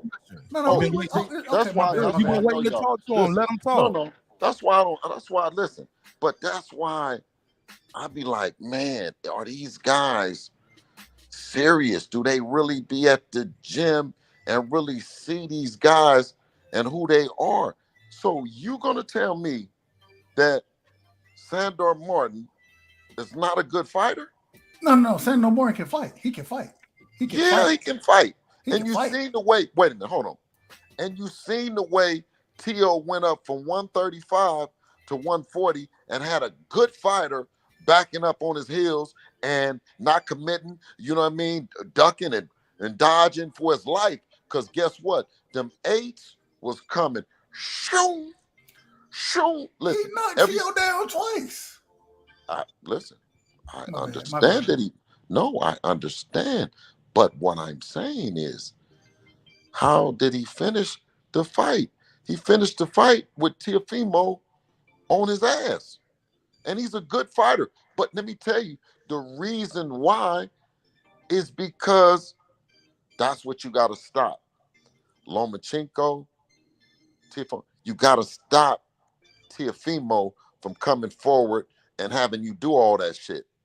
Yeah, you're gonna have you know, a big shot, and everybody be having a big shot and a back away shot and all that. But to get off of them ropes, now you can be a boxer, but you know what I mean? You know, you don't want to be on them ropes. You know what I'm saying? So you got to really give Teofimo his grams, but because he got HLD and the rest of that team, you know what I mean? Who's doing the best they can do. But when a fighter is really knows that you know your shit, and what's the name then? He already know, man, you done said the wrong shit, man. You sitting up here in here deuce tripping. You tripping. You didn't won the fight, and you didn't won against a good fight. And the fight, and I'm gonna tell everybody, the fight was close. It could have went either way. So when a fight can go close and it's either way, and it's one elite fighter, and you say he's good, and this guy is close to him and is good, well, it's a good fight, and it could have went either way. So it went Sandor Martin, but Sandor Martin ended up winning our hearts. He ended up winning some fans. Teofimo Lopez won the fight, but he's down on himself. Or, listen, I think that's another ploy with him and his fans. Because you see, HLD is over here calculated. That's why I don't put nothing past them.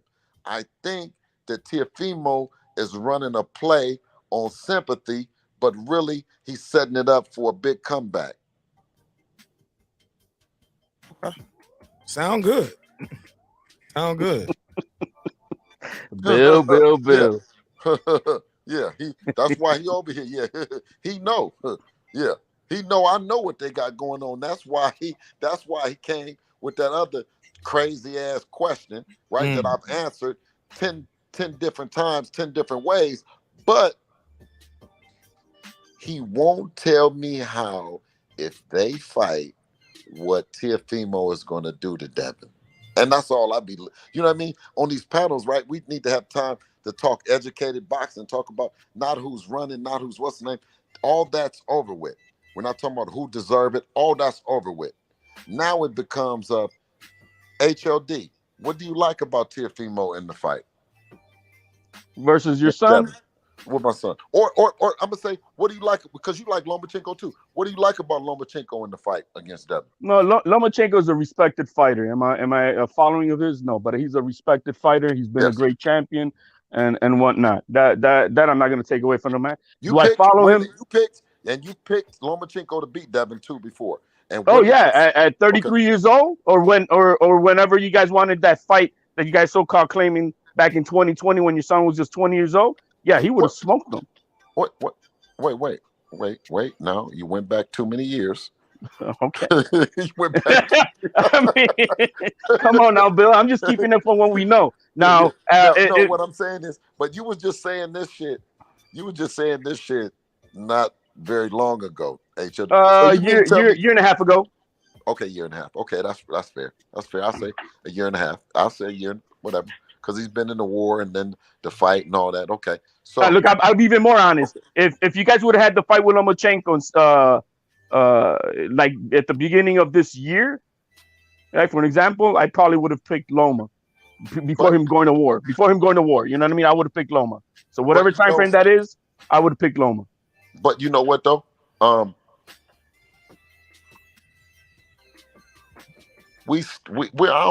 not gonna let nobody tell me that Loma or Tio ain't good. I ain't gonna let you tell me. No, we're not. Nobody can say that Loma's not good. That's an absolute joke. That's what I'm saying. You know what I mean? And that this is not a hell of a fight between Devin and Lomachenko. No, it's a great fight, Bill. There's nothing to dispute about that. The fight should happen. The fight should happen in the first quarter. That's when the fight should happen. That's the right thing. And you know what I mean? And Devin is but to answer your question, Bill. Devin is right by giving Lomachenko a shot at all the belts that in a way that he didn't get, you know what I'm saying? But hopefully this will break down all that bullshit about, sides of the streets and opportunities and all the other shit where, guys start taking a chance, because it's still, to me, putting a 24-year-old fighter where, you know what I mean, on the biggest stage against one of the better fighters in the division, one of the best fighters in the division. But what about HLD that irks your nerves so much, Bill, that you was like, man, I'm tired of his shit, man. Let me pull up on this motherfucker tonight. Bill loves you, No, man. because He misses you. because they Hold on, do I this asked- shit. I literally No, they said- do the shit Go that they do. They do this shit that they do. Like they lay back and everything be cool, and then they pop out and they start they shit. Enough's enough. We done went back and forth and all the shit. And I said, all right. I've listened, and we had tunnel vision, right? We listened to all the shit that they didn't do, all the narratives and all the shit like that, and we just had tunnel vision. And I think that that's what you need to have if you know what I mean, to be successful, is to have tunnel. And that could be in whatever, you know what I'm saying? Like you got this channel, and how many times people say, what are you doing in there? I mean, not people that are listening now, but to them, this is just a telephone. This is just, they don't even know what we're doing. You know what I'm saying? Right, Mark? Yeah. Right? Yeah. You see what I'm saying? But we have tunnel vision. We believe. We have passion. You see what I'm saying? And that's what you hear from us. And all Tiffimo and Senior and HLD, all they have to do is just call me uncle, and then I'll try to talk to my son about laying off of Tiffimo. Nah, man, bring the smoke, Bill. You can't lay off a Teofimo now. You no Loma, Teofimo next. Bring that heat. 140. Bring it. All right. Well, it's gonna be on you. It's gonna be on you and your crew and your compadres. Bill, we You heard get that what I'm before saying? with Shakur Stevenson. Let me jump in for a little No, bit. you don't get a chance to meet your Shakur. You take Shakur out your mouth. That's what you do. You on suspension. You are on suspension. HLD right now. You on suspension. You don't get a chance to mention Shakur name until you get over there, back over there with the Lopez's. You patch your shit up. You talk to him. You tell them that I said that Bill Haney says that don't never let the people see you sweat.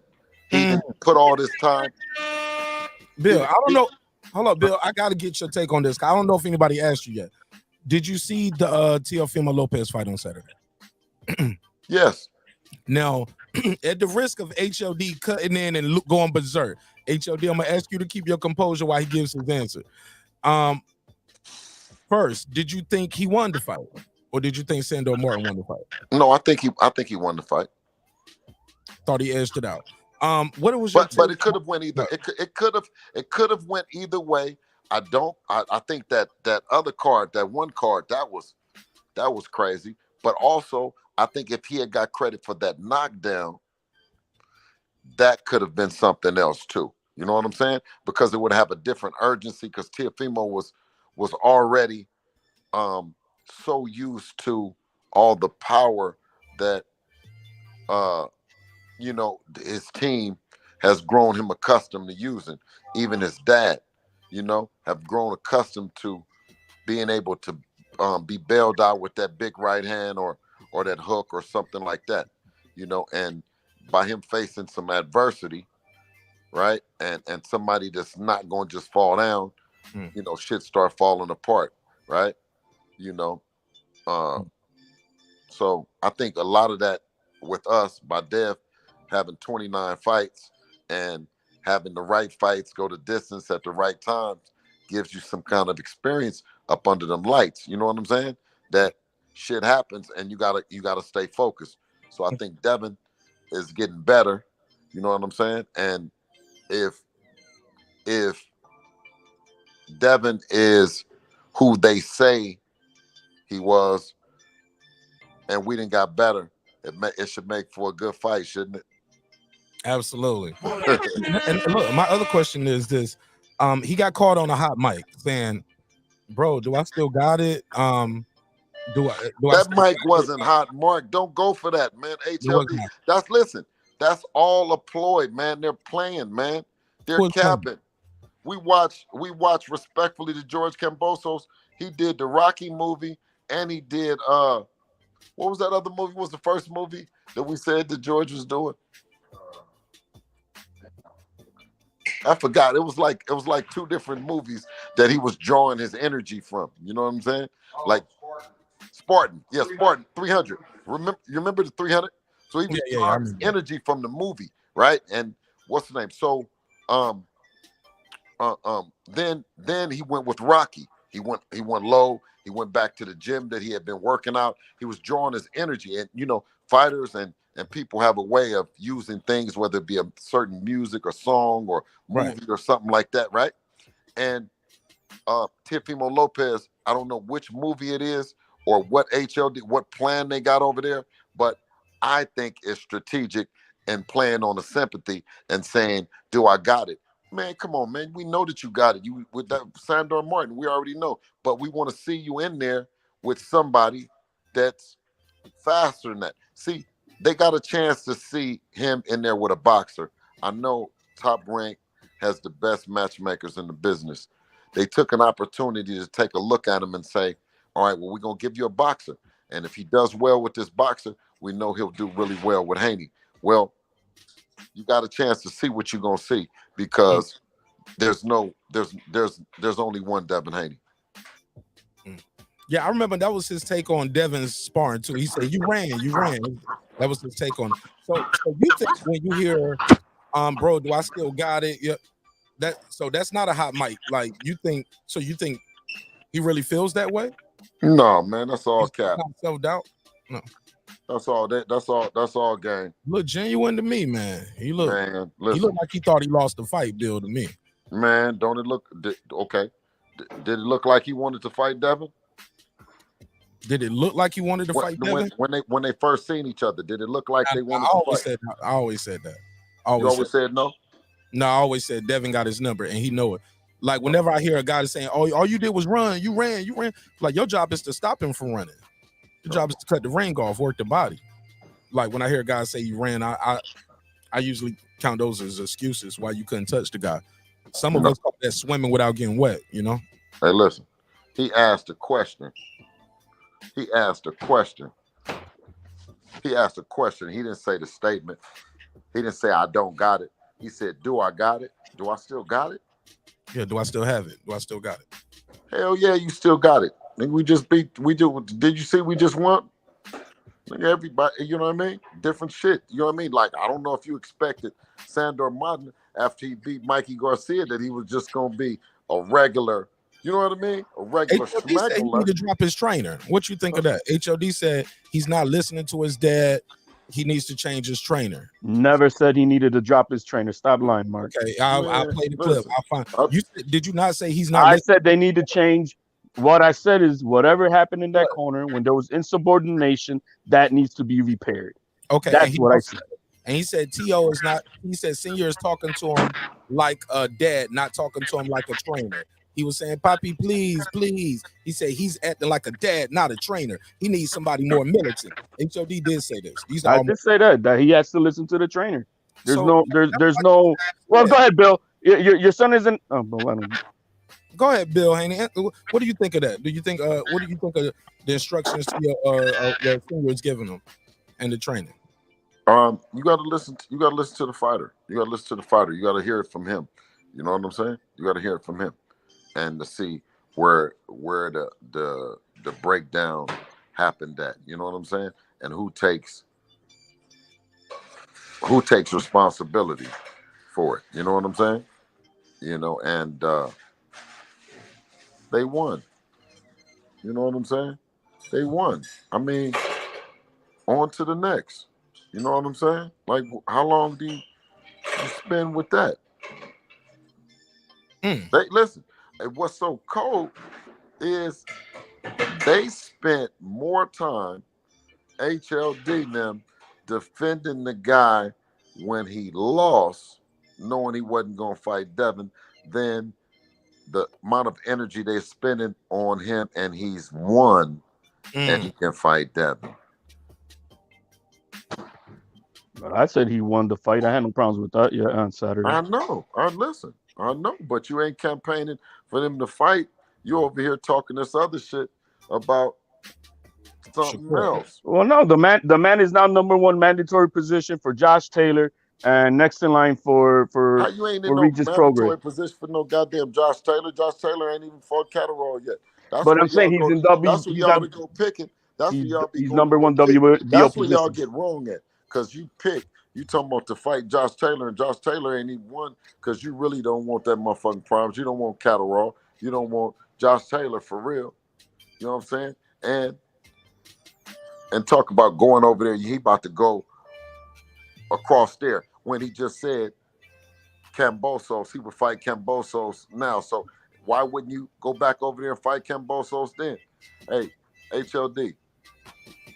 Because you're now throwing out the name of Devin Haney at 140. Listen, Dev gonna whip him. Oh, let's see it happen, Bill. Devin's gonna whip him. So listen, I'm not talking to you about no more things to that, and you suspended from talking about Devin, about anybody else other than, listen, let me tell you, other than Lomachenko and Teofimo Lopez. And listen, and then I ain't had no problem.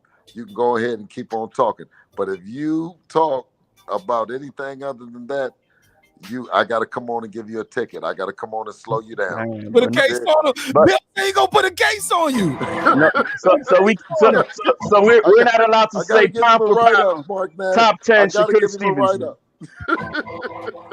Let me put that sound effect on you. Bill said, I'm putting cases on all you bitches. Pelican Bay, show program, nigga. Man, Bill, I ain't gonna take too much more. Yeah, hey, I appreciate y'all, man. Hey, look, people, you know, I use like people like, man, what is he doing in there? What is he doing? They're gonna find out now what we're doing, because we're gonna blast these clips out. Thank you so much for your time. Thank you for your energy. I got a super chat that they wanted to tell you. It was from Taylor Bell. He said, Mr. Haney, I want to congratulate you, sir, on raising such a great young man. He said Devin is a role model everyone can look up to. You are a great father. Keep up the great work. I'm rooting for y'all. This is Taylor Bell. He out of Texas.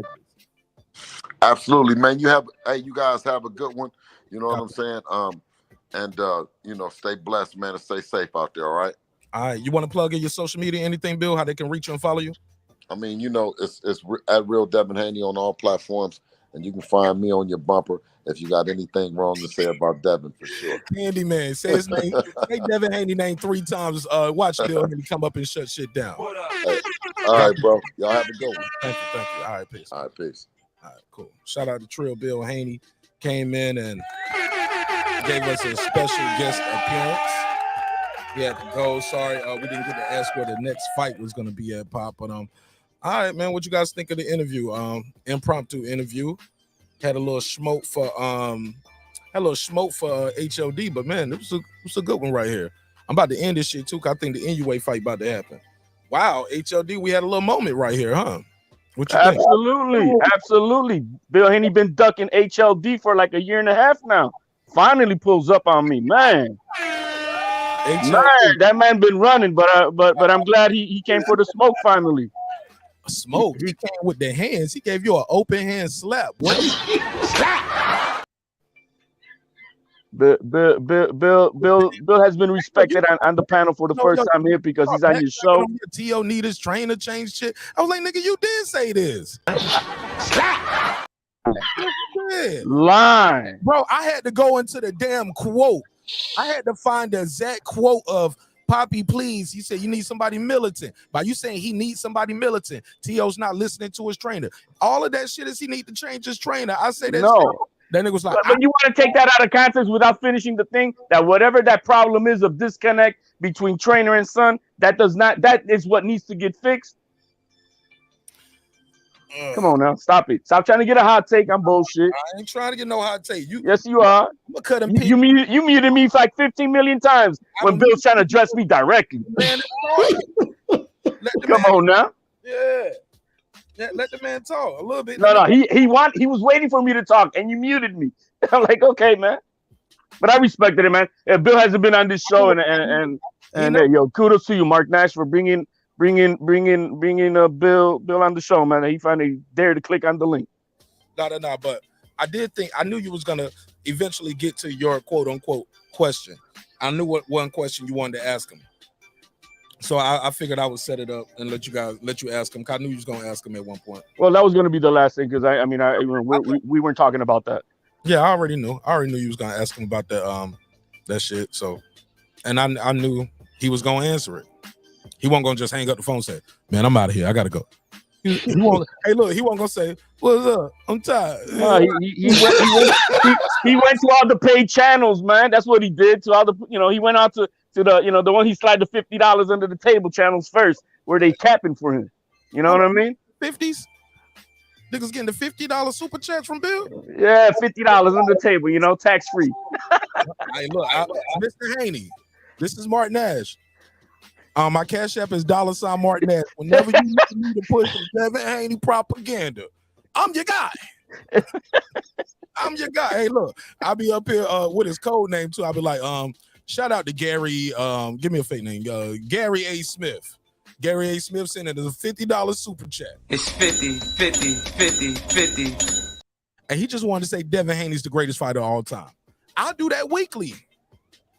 I'll do it weekly. Sign me. All right, this was fun, man. Anybody know if that NUA shit started yet? Let me check that. The main card I think starts at about now. Mark is what it is. I don't think that. I mean the main card. I don't think it's his fight specifically, if I'm not mistaken. I think the card starts at this time. Let me check on ESPN and see if that shit started. ESPN Plus is where it's on.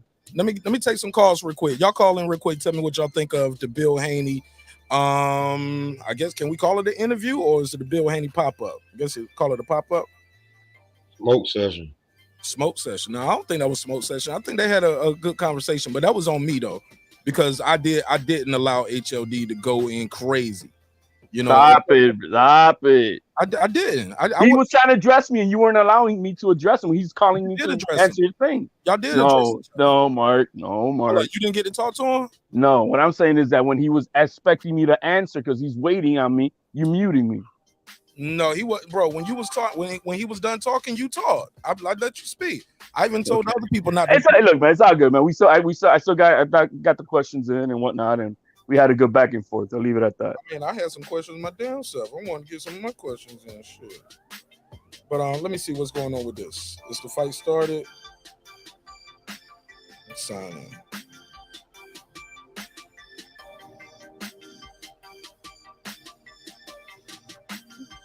Oh no, I gotta sign up. Yo, right side, man. Come back on the panel. Yeah, Mark, the fight started. The main card? Yeah, the main card is started. Just started. I just checked it. All right, let me go. Main card is started. Jake Barona is coming out right now. Oh, it's not the main event. Not the main event. No, it's not the main event. It's the main card, though. Said it's the main card. So yeah, that fight's not gonna happen until about maybe 4:30, 5:30 Eastern time in the morning. Yeah, man. Fuck that. I get my son and my daughter by that time. Yo, Mark, this was fun, bro. Appreciate it. My brother, God bless. Peace. You. He said, "Fuck that." Matter of fact, I'm leaving out. We need to watch the next #1 pound for pound fighter after this fight. After what fight? After Inoue knocks Butler out, he will be crowned the #1 pound for pound fighter in the world.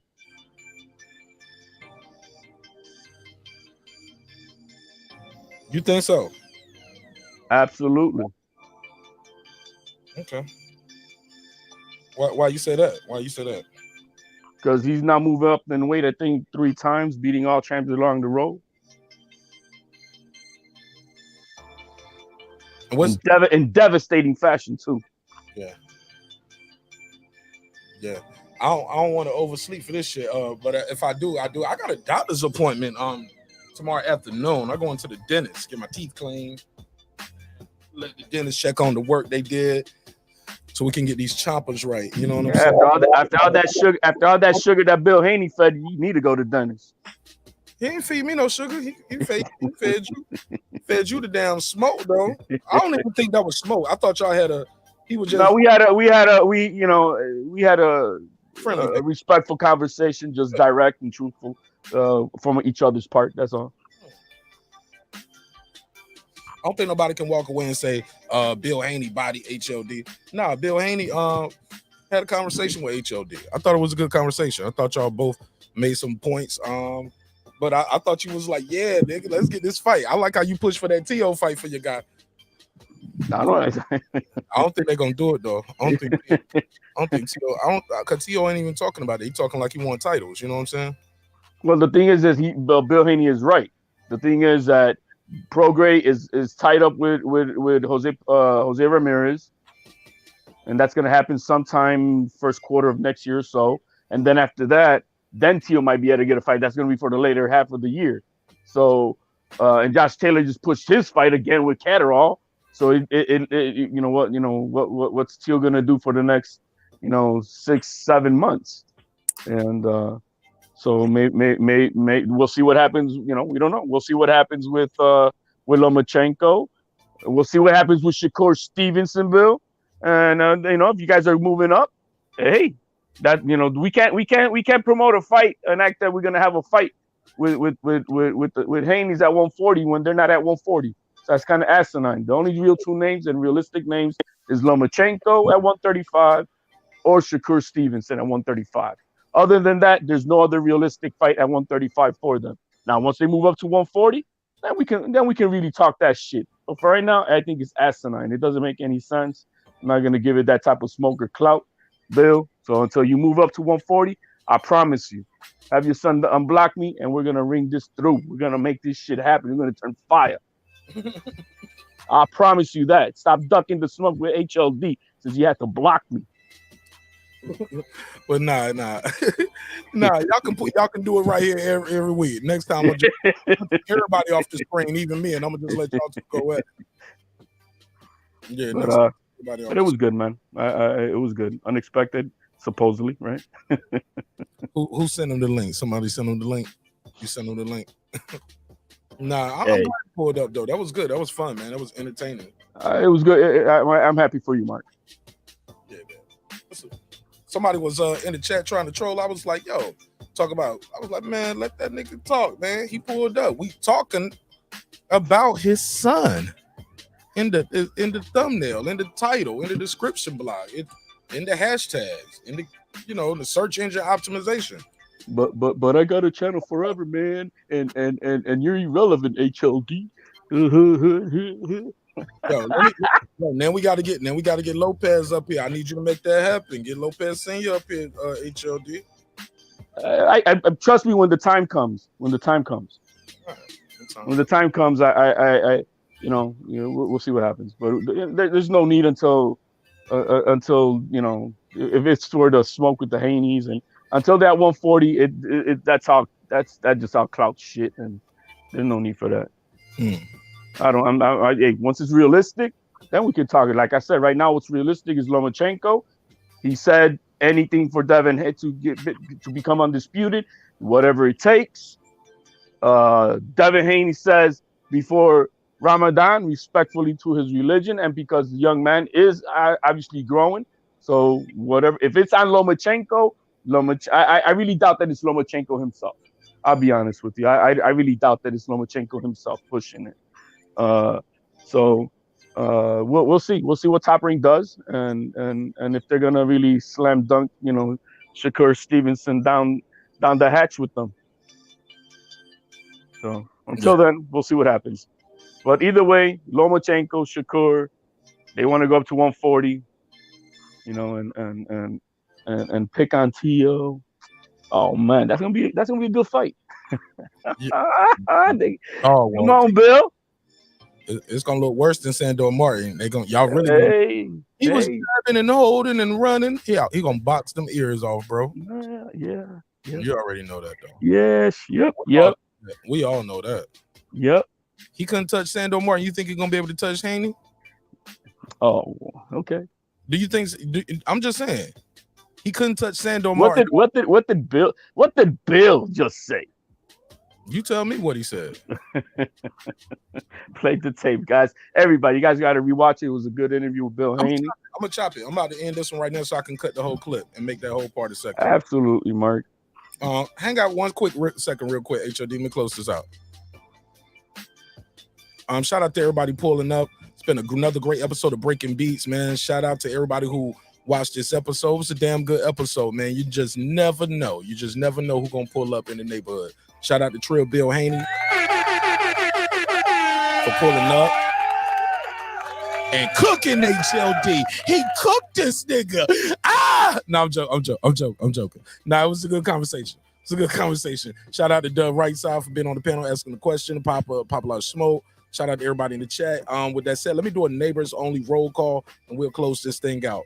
Always remember, man, dreams require sleep, goals require effort. Go out there and get your goals, get some sleep, live out your dreams. But most importantly, always remember, respect is free. Disrespect can cost you everything.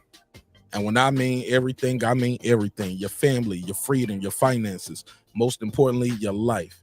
Let's close it out like this. Shout out to all the neighbors. Without you, the show wouldn't be the show. What up? Shout out to Tony Boswell. What up? Karma Serene. What up? Kansas City Matt. What up? Ill Status Boxing. What up? Ace Retro. What That up? guy Clips 330. What up? Tank the Sweet Signs Examiner. What up? Beyond and Above Media. What up? Pittsburgh T. What up? Ben Adams. What up? Wani Poxy Magic. What up? Kevin Brower. What up? SF City Slicker. What up? I Know Boxing. What up? Stephen Bateman. What up? Deuce Times. What up? Boxing Lounge. What up? It's Mex. What up? Mike from Boston. What up? Ride of the Storm. What up? Hit It There. What up? Miss Queen Snow Bunny. What up? God Body News. What up? Taylor Bell. What up? Matty L. What up? C. Jones 0224. What up? Cliff Bailey. What up? Con Shonery. What up? Lisa Bells. What up? Cooking with the Champ. What up? On the mic with Terrence Bailey Sr. What up? New Media Today USA Boxing. Coach Malachi Williams. What up, gangsta? HL Deezy. What up? Cooking with Sir Senior. What up? Brandon Washington. What up? Born Supreme. What up? Lady Shandundum Season. What up? All the way in the UK. Dub Rightside. What up? Kyoto. What up? D Bevel the Champ. What up? Rob G Films. What up? And of course the big fish himself, my good brother Derek Lincoln. What up, gangsta? I love y'all. Hope you love yourself. If not, guess what? God loves you. So does Mark Nash in the neighborhood. Hey, look, man. Sometimes we're gonna argue, we're gonna disagree. I might mute your mic. I might say, hey man, hold up, man. Let them finish doing what they doing or whatever was going on. And I might say, hey, let me address the art. Whatever, man. We're gonna disagree. People gonna disagree. But one thing's for certain and two things for damn sure, homie. I built this shit. Me. Brick by brick. And I'll be damned if I let you tear it down just because you don't like the way another nigga talk. And I mean that shit. Drive, motherfucker. This that squad sound.